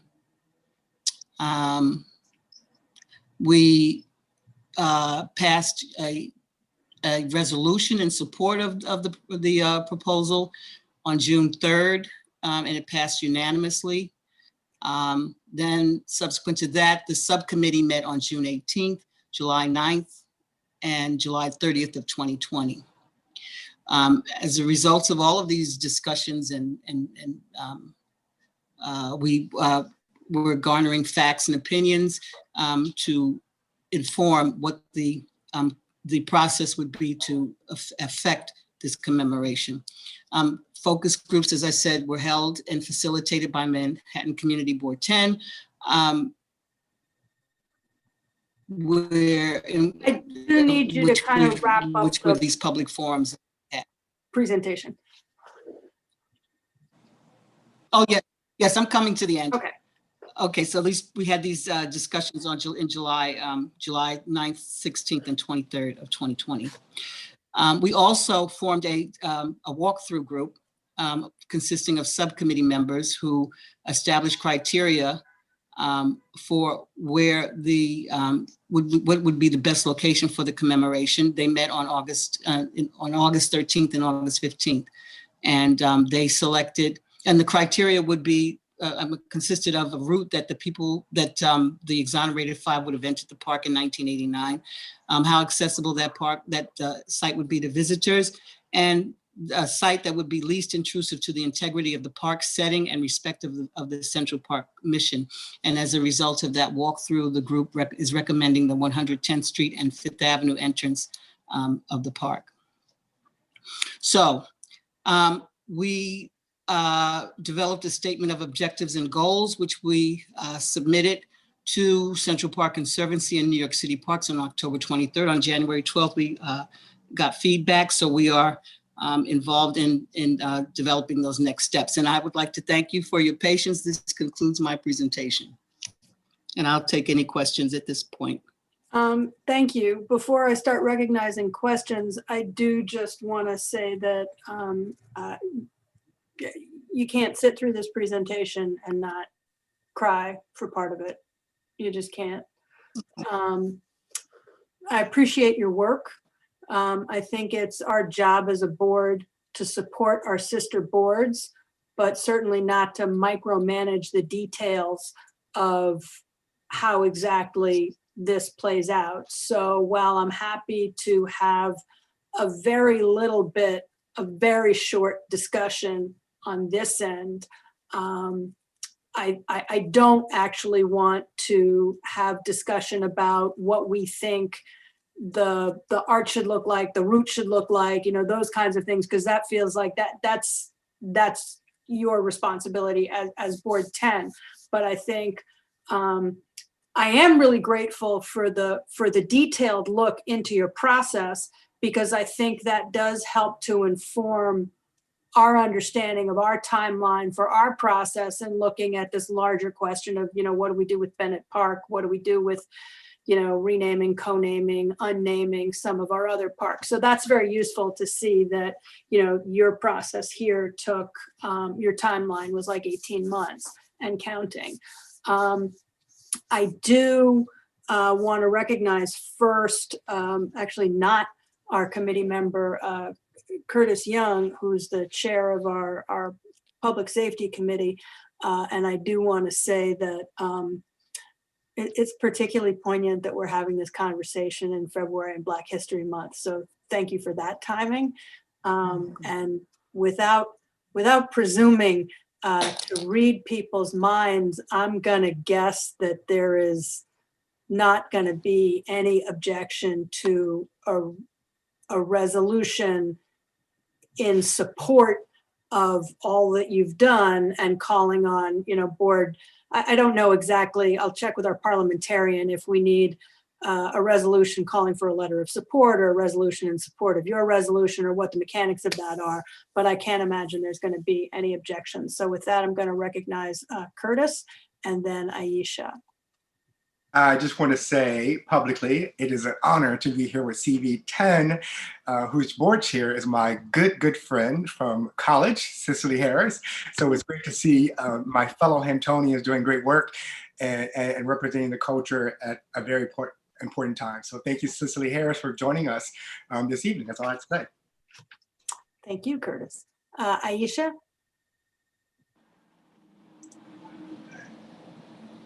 Hi. So I just want to say thank you so much for this amazing body of work. I look forward to seeing it develop as we look forward into the future. Some of five for some time now, spoken mostly Corey Wise, to really speak to the gravity of what has taken place, but this is an amazing effort in that regard. So the only thing that I would like to add to the conversation, it is my hope that we can, as Board 12, develop a calendar of programming that the children from our district can visit and participate and view these things as they are implemented. So thank you. Mm-hmm. That can certainly be rolled Thank into you. our Oh, resolution. I just like to, I would just like, Mm-hmm. Yeah. oh, may I address Please. that comment? I'd just like to say that we are currently working PBS and Sarah Burns in developing an educational component. PBS has something available right now, but we're trying to see how we can adapt it into a website that would be linked to the exhibit so that there would be interactive information. And we're looking to engage school groups and even have this incorporated into the Department of Education curriculum and other schools as well. Outstanding. Thank you. Natalie? Thank you. Thank you. I just want to say, CB10, thank you. I miss you guys, but I follow what you are doing here. So grateful you finally could make it up here to make this presentation and get support of those of us up here at the tip of the island, but rooting for you as always. And I see our former CB12 member, Karen Taylor, is also on the call. So she rose all of the sites of conscience and sites of memory that we need to talk about in Manhattan. All my love and respect. Thank you. Thank you. Next up, we've got Karen, and I see Richard is waving his hand. I'm going to ask you to, in the future, to use the raised hand feature, but I see you and you'll be after Karen. Unmute, Karen.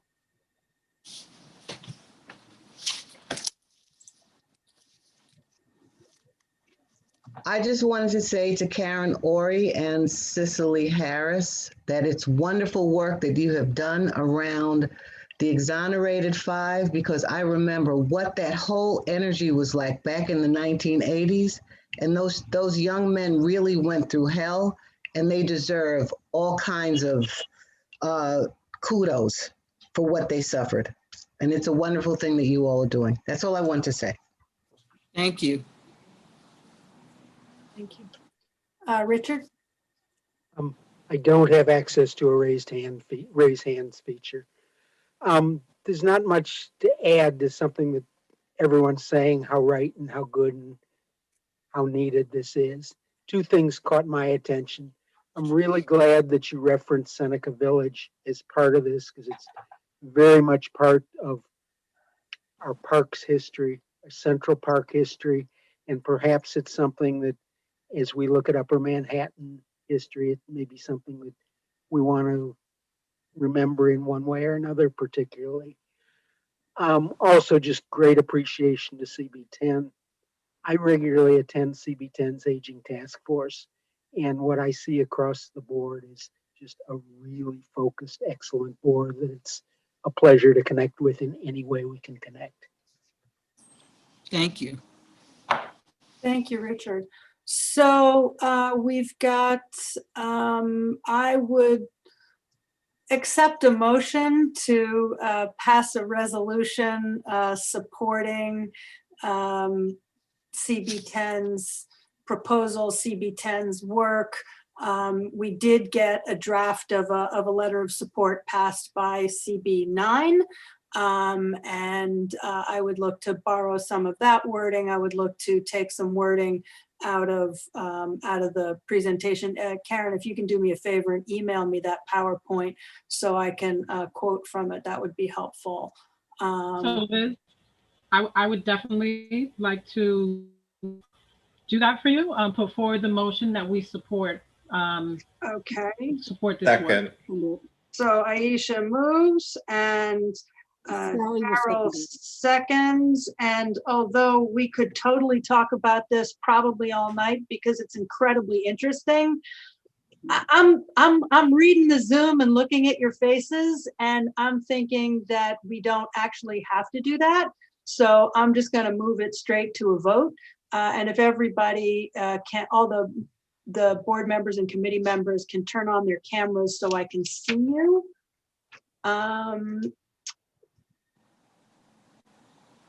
All those in favor, you can just raise your hands.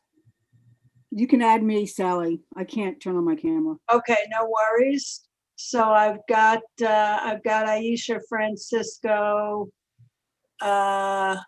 Naima, Sally, Barbara. Are you voting on this? Etta. Barbara appears to have stepped away from her camera. No, I'm here. Oh, you're here. So are you voting in favor? In favor, absolutely, yes. Okay, so that's, and Alexis, that's 1, 2, 3, so that's 9 in favor. I am also voting in favor. And other board members, we've got Curtis and Richard. Any other board members? You can all put your hands down. Plus Curtis and Richard, that is unanimous. I am pleased, but not even a little bit surprised that carries unanimously. We will, I'll be in touch with you, Karen. And so the H in your last name is silent? Yes. I'm so sorry for not knowing that and for mispronouncing your name. I will not do that again. If you can, and thank you, Karen Taylor, for correcting me in so gracious and subtle a way. Yeah, I'll be in touch with you, Karen, as I put together that letter of support, and we will move that to the board. With the full board meets on the 4th Tuesday, which is February 23rd. And while I certainly don't want to strong arm anything, I will be very surprised if it does anything other than, pass unanimously, because how could it not? Question, Liz. Yes, can we get a copy of the deck? Yes. Karen sent me a copy of the Board 10 resolution and a copy of the Board 9 letter of support. And Karen is going to be sending me the PowerPoint, and I will share all 3 of those things with you when I have all 3 of those things to send together. If you wouldn't mind sending me the reso and the letter of support again, because for some weird reason, when I went to open it, it's not allowing me to open because, I don't know, Mercury's in retrograde, whatever. But I'd like to be able to share that with everybody for their benefit. And thank you for your incredible work and for taking the time to present to us. I really appreciate it.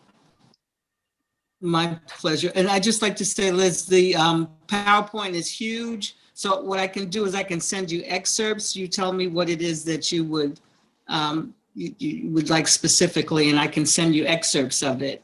Got it. By email. Okay, that makes sense. Really big file.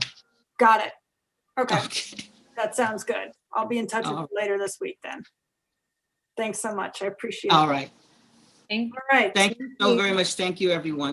And as I said to one of our previous presenters, you are most welcome to stay on for the rest of the meeting, and we will not be even a little bit offended if you've got other things to do and you hop off the call. So either way is good. Don't feel obligated to stick around, but you are welcome to do so.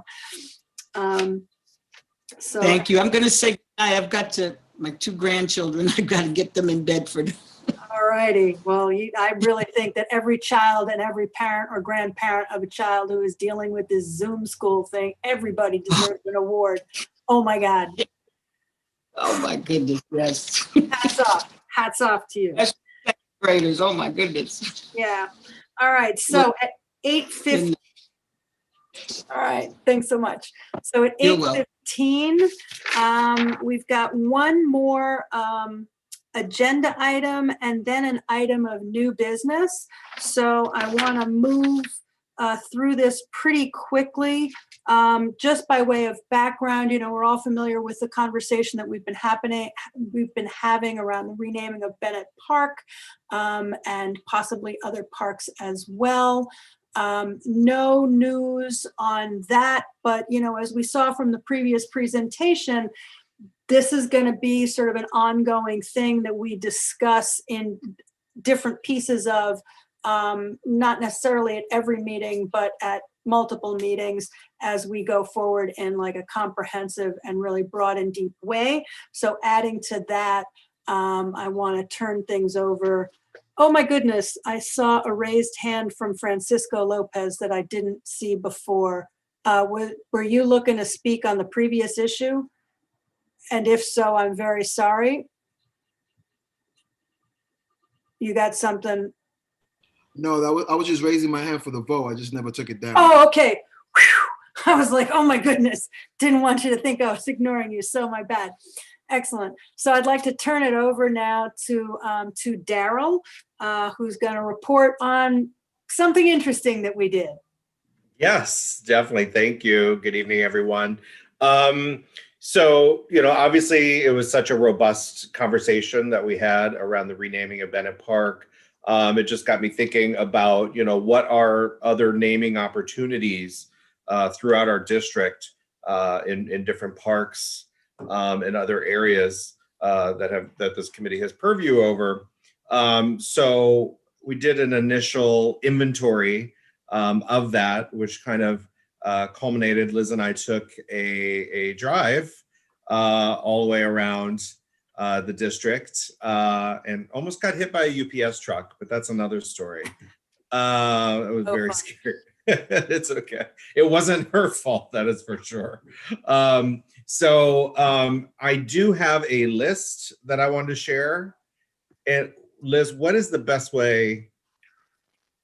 I mean, should I just put it in the answer if someone asks a question, or? No, I would say the best way, do you have the ability to share screen? Is it like a Word file? Here, let me see. If you want, you can share screen. Otherwise, you can just sort of talk about it a little bit, and then one of us can send it around to people. But I would say share screen might be the best bet. Okay. Let me see if I can do this.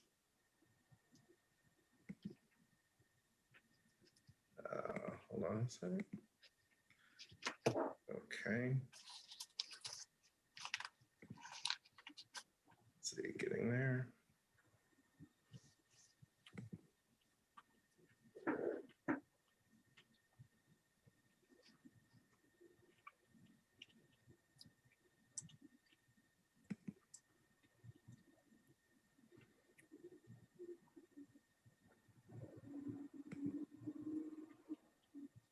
Can folks see that? Yes. Okay. Good. Could you grab a napkin with an apple in it there? Okay. So this is just a brief list of different areas, the various parks. So Bennett Park, obviously we already talked about, but there are other features to the park. Can you make it a little bit bigger? Oh, I don't know if I can. If you look up in the upper right-hand corner, you should be able to go Control+, and that should make it bigger. Is there a way to? You could do it that way, but I think if you just hit Control and the plus sign, it'll make everything bigger. It's something that you have to make bigger on your actual screen. No, I understand that. Can someone ask a question maybe from the other side? Yeah. And then I could just cut and paste it into there. Yeah, unfortunately, I think the way that works is only the panelists will see the response, which is okay, but then we'll have to sort of narrate what it is we're looking at for the benefit of the people who are listening, because I didn't realize that workaround is only a workaround for the other panelists to see what's in the Q&A and for the one person who asked the question. Apparently, the other attendees don't see the questions. So, I mean, we'll definitely email this around, but I'll just briefly go down the list. So we talked about Bennett Park as a whole. There's also naming opportunities at the playground at Bennett Park. There's the J. Hood Wright Recreation Center, the actual recreation center. There's the playground at J. Hood Wright Park, the overlook, the bridge overlook there. Also, like, some ideas about maybe some of the gates, like the western gate of the Morris Jamel Mansion. Some of the gates on Fort Tryon Park are more, grand and name-worthy. The Highbridge Park Recreation Center, the pool at Highbridge Park, the ball fields, basketball courts at Highbridge, as well as other places. There's a lawn south of the recreation center there. That's pretty big. Adventure Playground, the Urban Farm over there in Inwood, Fort George Playground. There's also the area of Fort Tryon Park by the A train on Fort Washington, where there's the volleyball courts, ping pong courts, tables, that sort of thing. The gazebo at Fort Tryon Park. The lawn outside New Leaf Cafe. There's another lawn just to the south of Ann Loftus Playground. Bennett Rest. There's the entirety of the western portion of Inwood Hill Park, or at least the ball fields that are there. The promenade to the south of that park. The Science Center in Inwood Hill Park. I'm just trying to see. Sorry. The pedestrian bridge at 181st Street. There's a sliver of a park that's technically part of Fort Washington Park. It's on Dykman and Staff Street, on Staff between Dykman and Riverside. The pier next to La Marina, the actual marina. Various dog runs, if there are any dog lovers out there to honor. The promenade south of Dykeman Street by the Inwood Canoe Club. There's a playground we talked about that. And the street end, little areas there, which will be part of the rezoning. So that's just some of what Liz and I were looking at of possible naming opportunities. I think there are already good suggestions came out of our last conversation about Bennett Park. There are other opportunities for those who may be, dog lovers or animal lovers somehow, and that's related, or people that are into conservation. We could honor as well. One idea Liz had, if you want to talk more about it, is, particularly when it comes to the sports facilities, naming them after maybe someone in the Negro leagues, be it baseball or basketball. And those were some of the things, honoring the rich history, not only of the Dominican community, but other communities that have been a part of the neighborhood for a very long time, going all the way back to Native American communities. So that was some of that. Did I miss anything, Liz? No, I think that's pretty comprehensive. So again, before I take questions, and I know that people have questions and comments on this, thank you, Daryl, for having the idea and for spurring me into the action of actually going out into the community and like writing. So I'm driving and Daryl's with a clipboard and like writing down.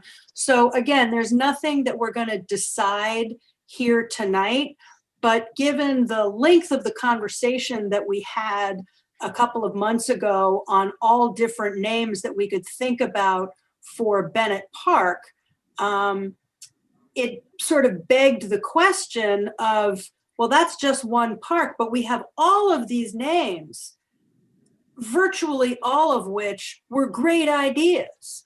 So I'm not suggesting, and I don't think Daryl is suggesting, that we need to rename each and everything that he, called off. But I think that what we need to sort of think about over time as a committee is we have all of these different groups, individuals, events that are worthy of honoring with a name. And as it turns out, we have many possible opportunities, and we could perhaps, as a committee, come up with a suggestion to the commissioner, not we would like to rename Bennett Park, but rather we have all of these different people and places and things that we would like to honor. And here are some suggestions on how we can do that with a broad menu of options. Understanding that there are some things that are named sort of geographically, and it's useful to keep place names. And we're not looking to come up with any definitive responses this evening, just sort of put that out there in your imaginations. So with and I would also just add, Liz, leaving room for future generations as well. There's plenty of places, as you can see in everything I named, but there will be points in time where other communities, other events will kind of necessitate naming of some of the areas. So, and it may be that at the scoping meeting around the Deichmann Rest, that possibly calling it something other than the Deichmann Rest is maybe something to talk about on February 20, whatever that is. So Aisha and then Sally.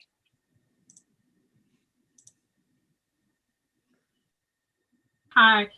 So my question is in regards to the list which we went through, which I know these are all just possibilities, but is the intention to rename parts of Fort Tryon Park and not Fort Tryon itself?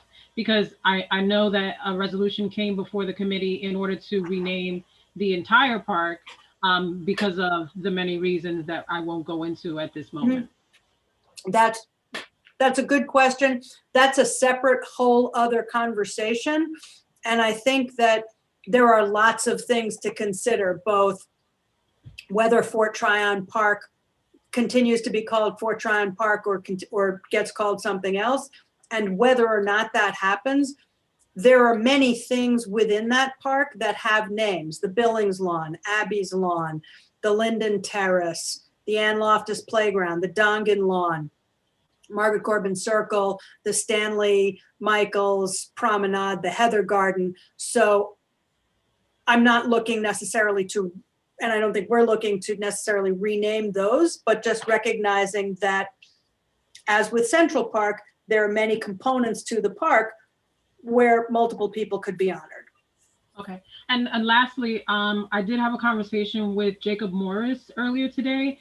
He reached out to the legal counsel for this, for city council that would deal with these renamings, and was told that despite what has been stated here in committee and probably in other places, that we don't have to only honor people who have passed away, that we can certainly honor someone who's living.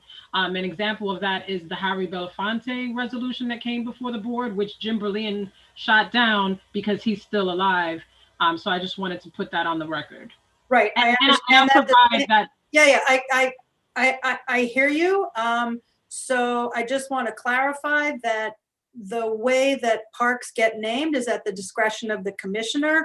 And although for the most part, things do get named after people who are dead, not people who are alive, the Stanley Michaels Promenade was named after Stanley Michaels while Stanley Michaels was still living. Be that as it may, that's not, yes. And so my comment, I don't think that was in relation to a park, but a good point. Thank you for that. Got it. Okay, Sally.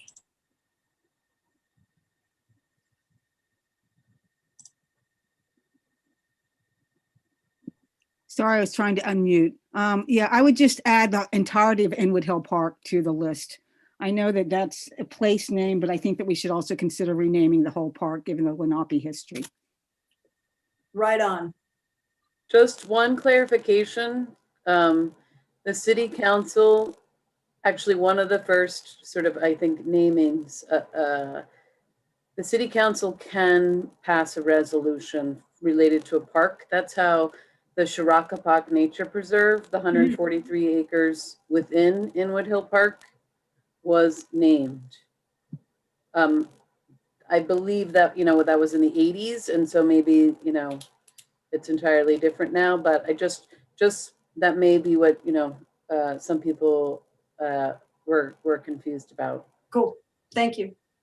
I also do want to say that, well, I think that what we need to do as a committee is focus less on the minutia of, are they dead? Are they living? What's the process? And more on the broader goal of what are we trying to accomplish here? And what's the best way of identifying places and identifying people and things and times. And then once we've got some agreement on what it is we're trying to do, then we can work on what's the best way of doing that. But not to get too narrowed in the legal process minutia, because that might wind up quashing our vision and our ideas and our aspirations. Richard's looking like he's trying to say something. He is, but you just said a good deal of what I wanted to say, which is that we need to, we have a great list of potential names already. I've heard from talking to people in the community, a lot of other good ideas that were Bennett Park focused that could be elsewhere. So just how we work our process from here matters. I'd like to add to the list of potential naming opportunities to explore whether we could rename Highbridge Park north of 181st, where the High Bridge isn't anymore. It might offer a very grand opportunity for something to be named. Mm-hmm. Okay.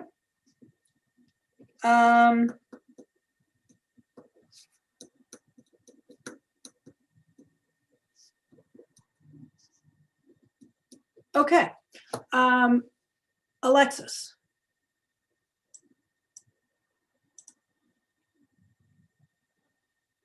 I'd be very happy if we just found a patch of grass that we can name after Maria Callas. That's all I have to say. Outstanding. I'm with you. I'm with you. Can we get a Stan Lee Marvel Park theme kind of thing going? You are not the first. You are so not the first person to suggest that. That playground would be amazing, right? Yeah, I remember reading how much he loved to go to the park. So I think that would be great. Yes. Yes. I love all of this. Jennifer, I'm going to let Jennifer get the last word, and then I want to move on to an important item of new business. Sure. I wanted to let people know that a lot of times it happens organically, that people approach the Parks Department about a specific cause or area or tribute. So we were approached about naming the Sugar Hill Luminaries lawn in Highbridge Park in advance of the Sugar Hill Children's Museum, just to pay homage to the rich history along that section of Edgecombe. It almost reaches 555 Edgecombe, and that was sort of led by the community. Homer's Run in Inwood Hill Park was also a smaller movement when one of the tenders of the run, a community steward, passed away. And a community board member and a former member of this very committee. Oh, good. Homer Young Kennedy. So it isn't always sort of this big overarching, let's tackle all these things. Sometimes it's grassroots, comes from members of the community, and then there's a groundswell, and then they approach the Parks Department. So I just wanted people to keep that in mind. The Juan Bosch Plaza, was in response to the Fundación, Professor Juan Bosch group wanting to sort of designate an area. So, and the Juan Bosch Foundation and the folks who wanted to rename what ultimately got renamed the Sugar Hill Luminaries Lawn, that triangle of High Ridge Park at 155th Street extending north, they both wanted to name that same place. And so one of the conversations that we had in this committee was, rather than having an argument, no, I want to name it after my group, no, I want to name it after my group, was figure out, these are both things that need to be honored. Let's find the best places to do that. We don't have to pick. We have to pick which one that space gets named after, because you can only name a space after one thing, but we don't have to, name that after one and the other group gets nothing. So this conversation is a much, much larger version of that. So with that up, we got 2 attendees with hands up. I want to recognize Shiloh Holly and then Jacob Morris. Hi, I was getting ready to put my comment in the Q&A, but I just wanted to thank everyone for this comprehensive list and for the inclusion of the Gates or Roger Morris Park as a whole on the list. This consideration complements various initiatives that we have underway at the mansion, and I look forward to continuing the conversation, possibly in conjunction with, what we're talking about Bennett Park as it relates to historic legacies. Fantastic, thank you. And Jacob Morris.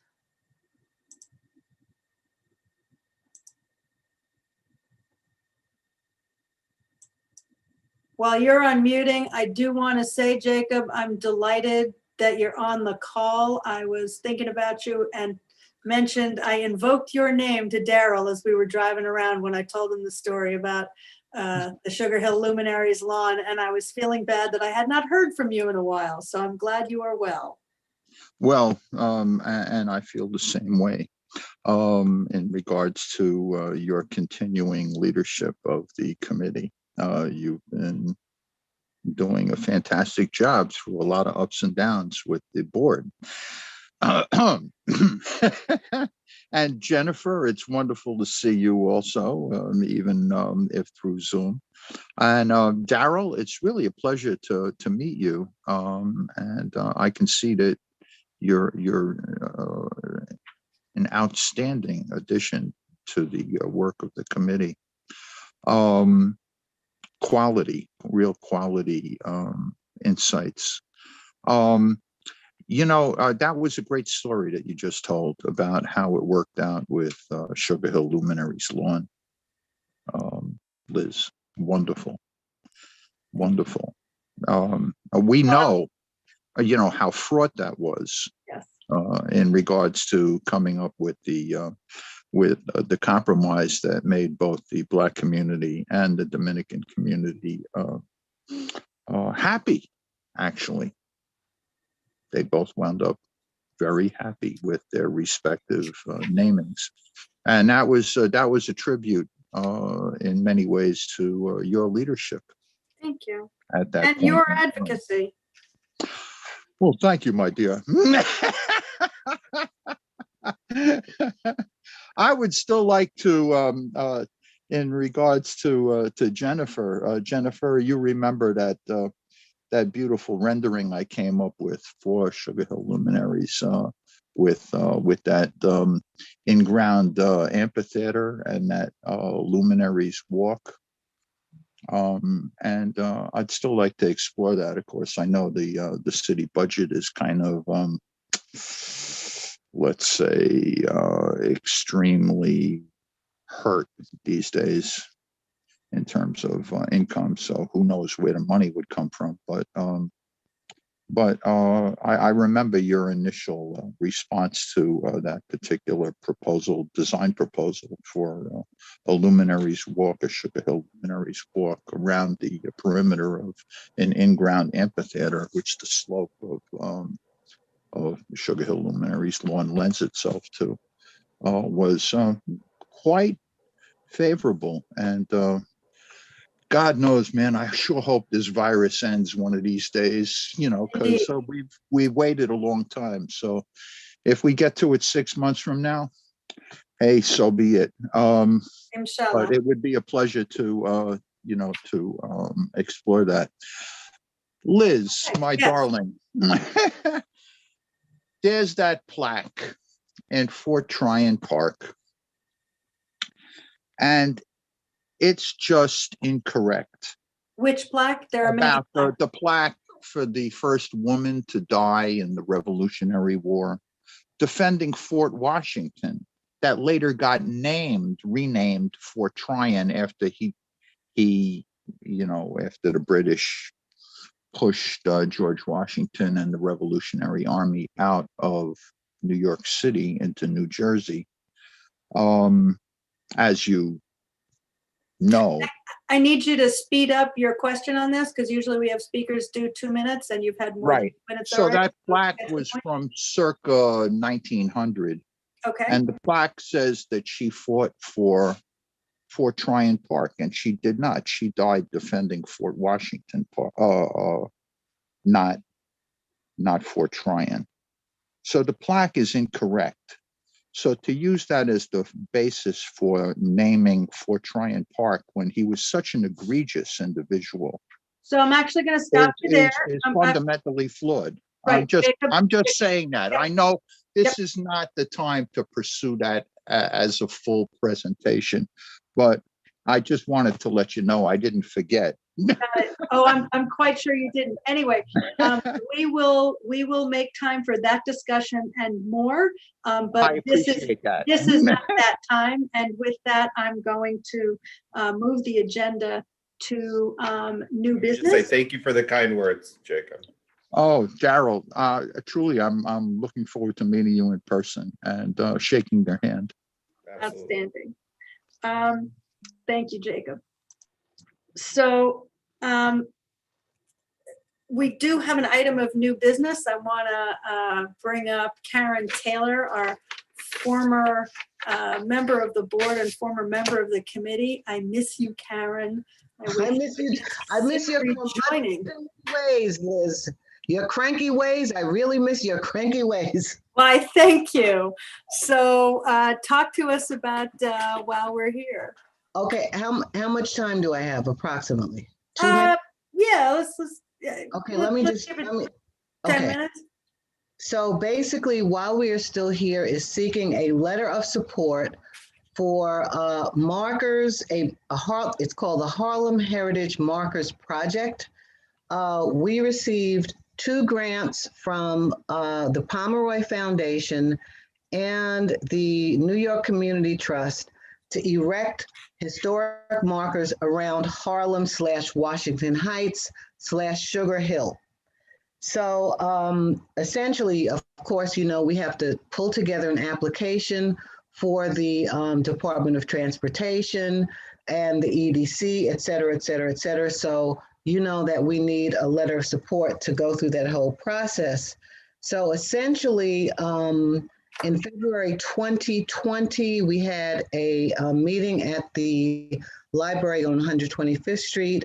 Gail Brewer attended, Athena Moore attended, And we essentially asked the community what kinds of individuals, what kinds of organizations, and what kinds of events should be commemorated throughout Harlem.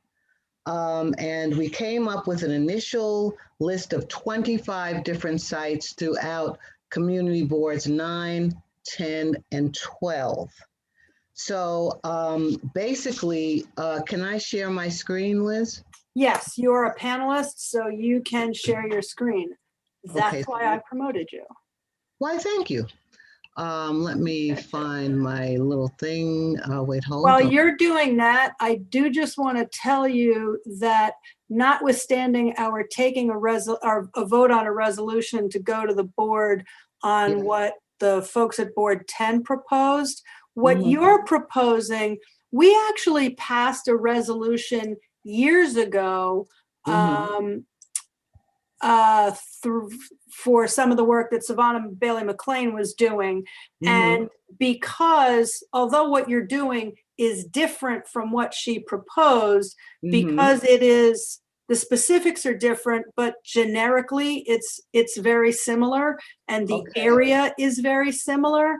I will check with our chair and our parliamentarian, but I believe that we may not actually need to do a full resolution through the full board, because we already have one. So if it's new specifics standing on the shoulders of a previously supported action, we may be able to just write a letter of support and give it to you and be done with it.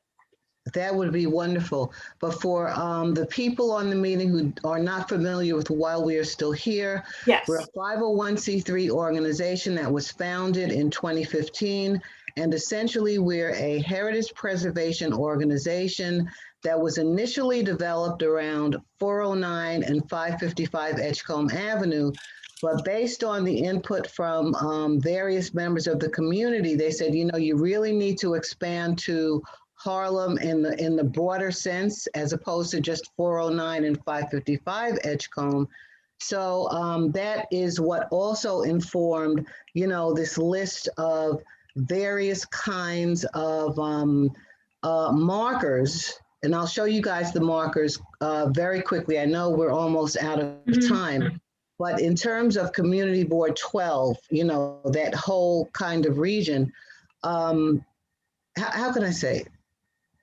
Okay, let me just start with this. Queen Mother Audley Moore, her last residence was 155th Street and Amsterdam Avenue. And she was a very early proponent of reparations for enslavement.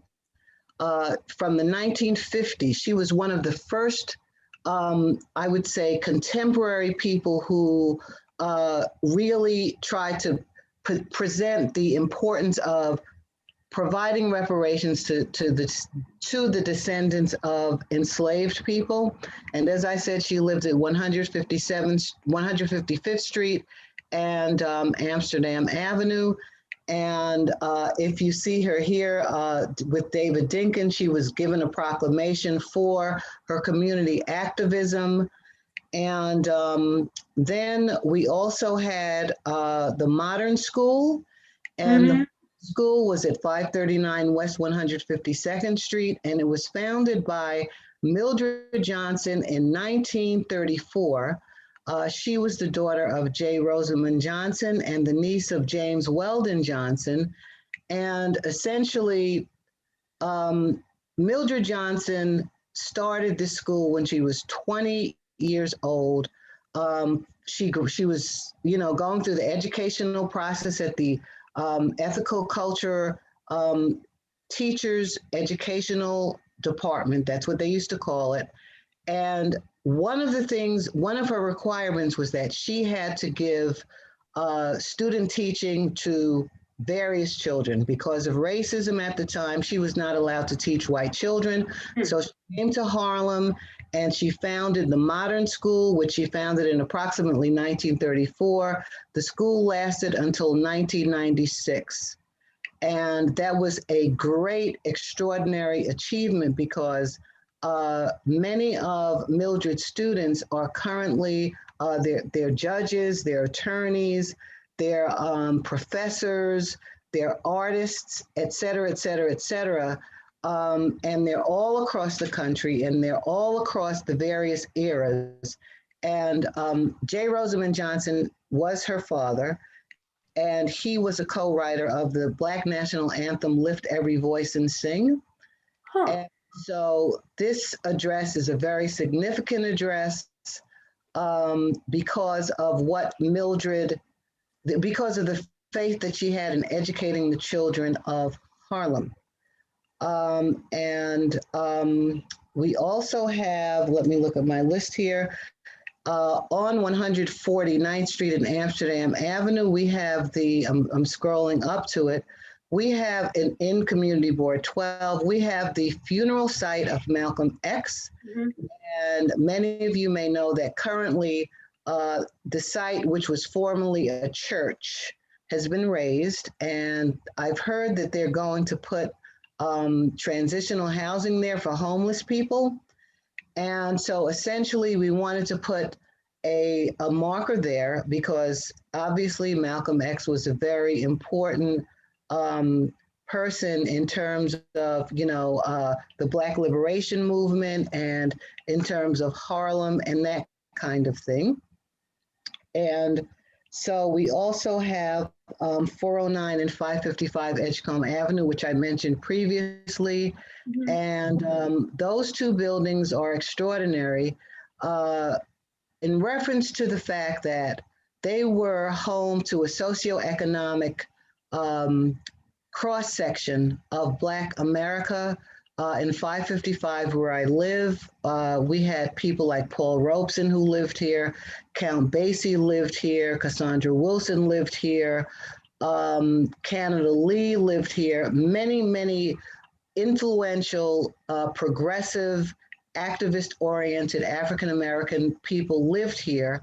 And because of New York City Jim Crow, 555 and 409 were two of the buildings within Harlem, Washington Heights that, you know, allowed people allowed African-American people to live within their realm. At 409 Edgecombe Avenue, we had W.E.B. Du Bois, we had Thurgood Marshall. As a matter of fact, the entire early leadership of the NAACP lived at 409 Edgecombe, including Mildred Johnson's uncle, James Weldon Johnson, who was one of the early secretaries of the National and the NAACP. Thurgood Marshall, as I said, lived at 409 Edgecombe Avenue. And so basically, I don't want to take up too much time.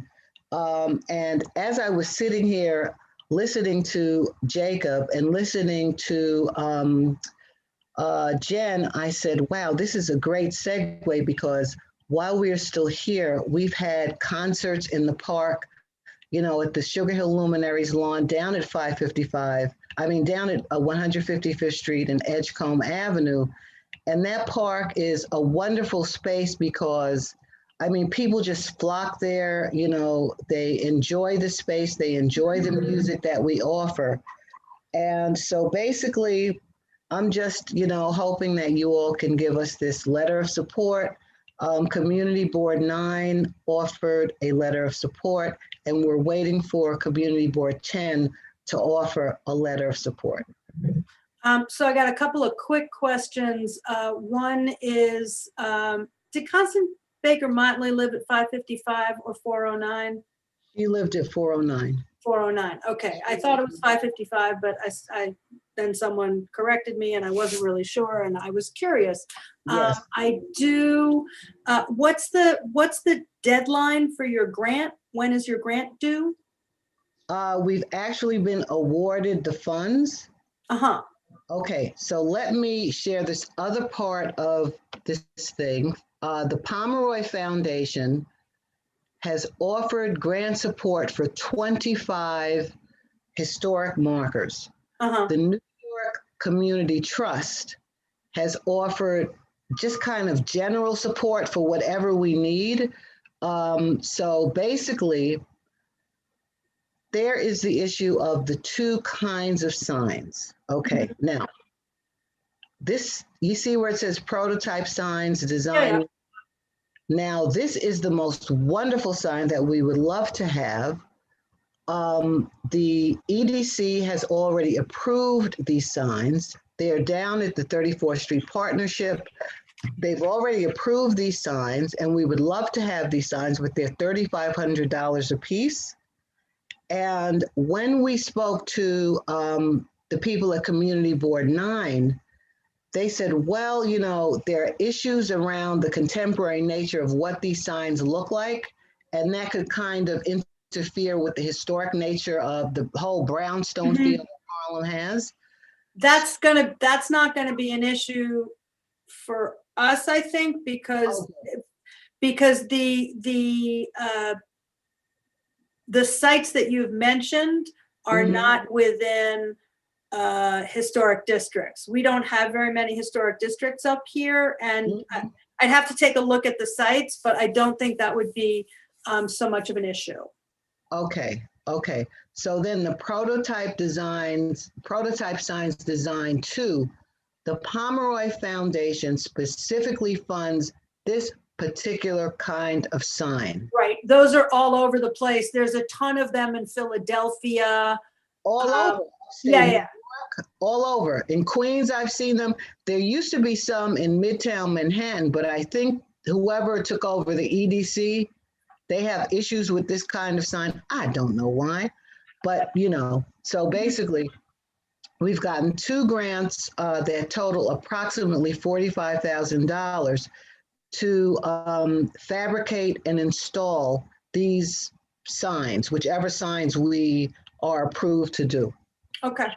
All right, that sounds good.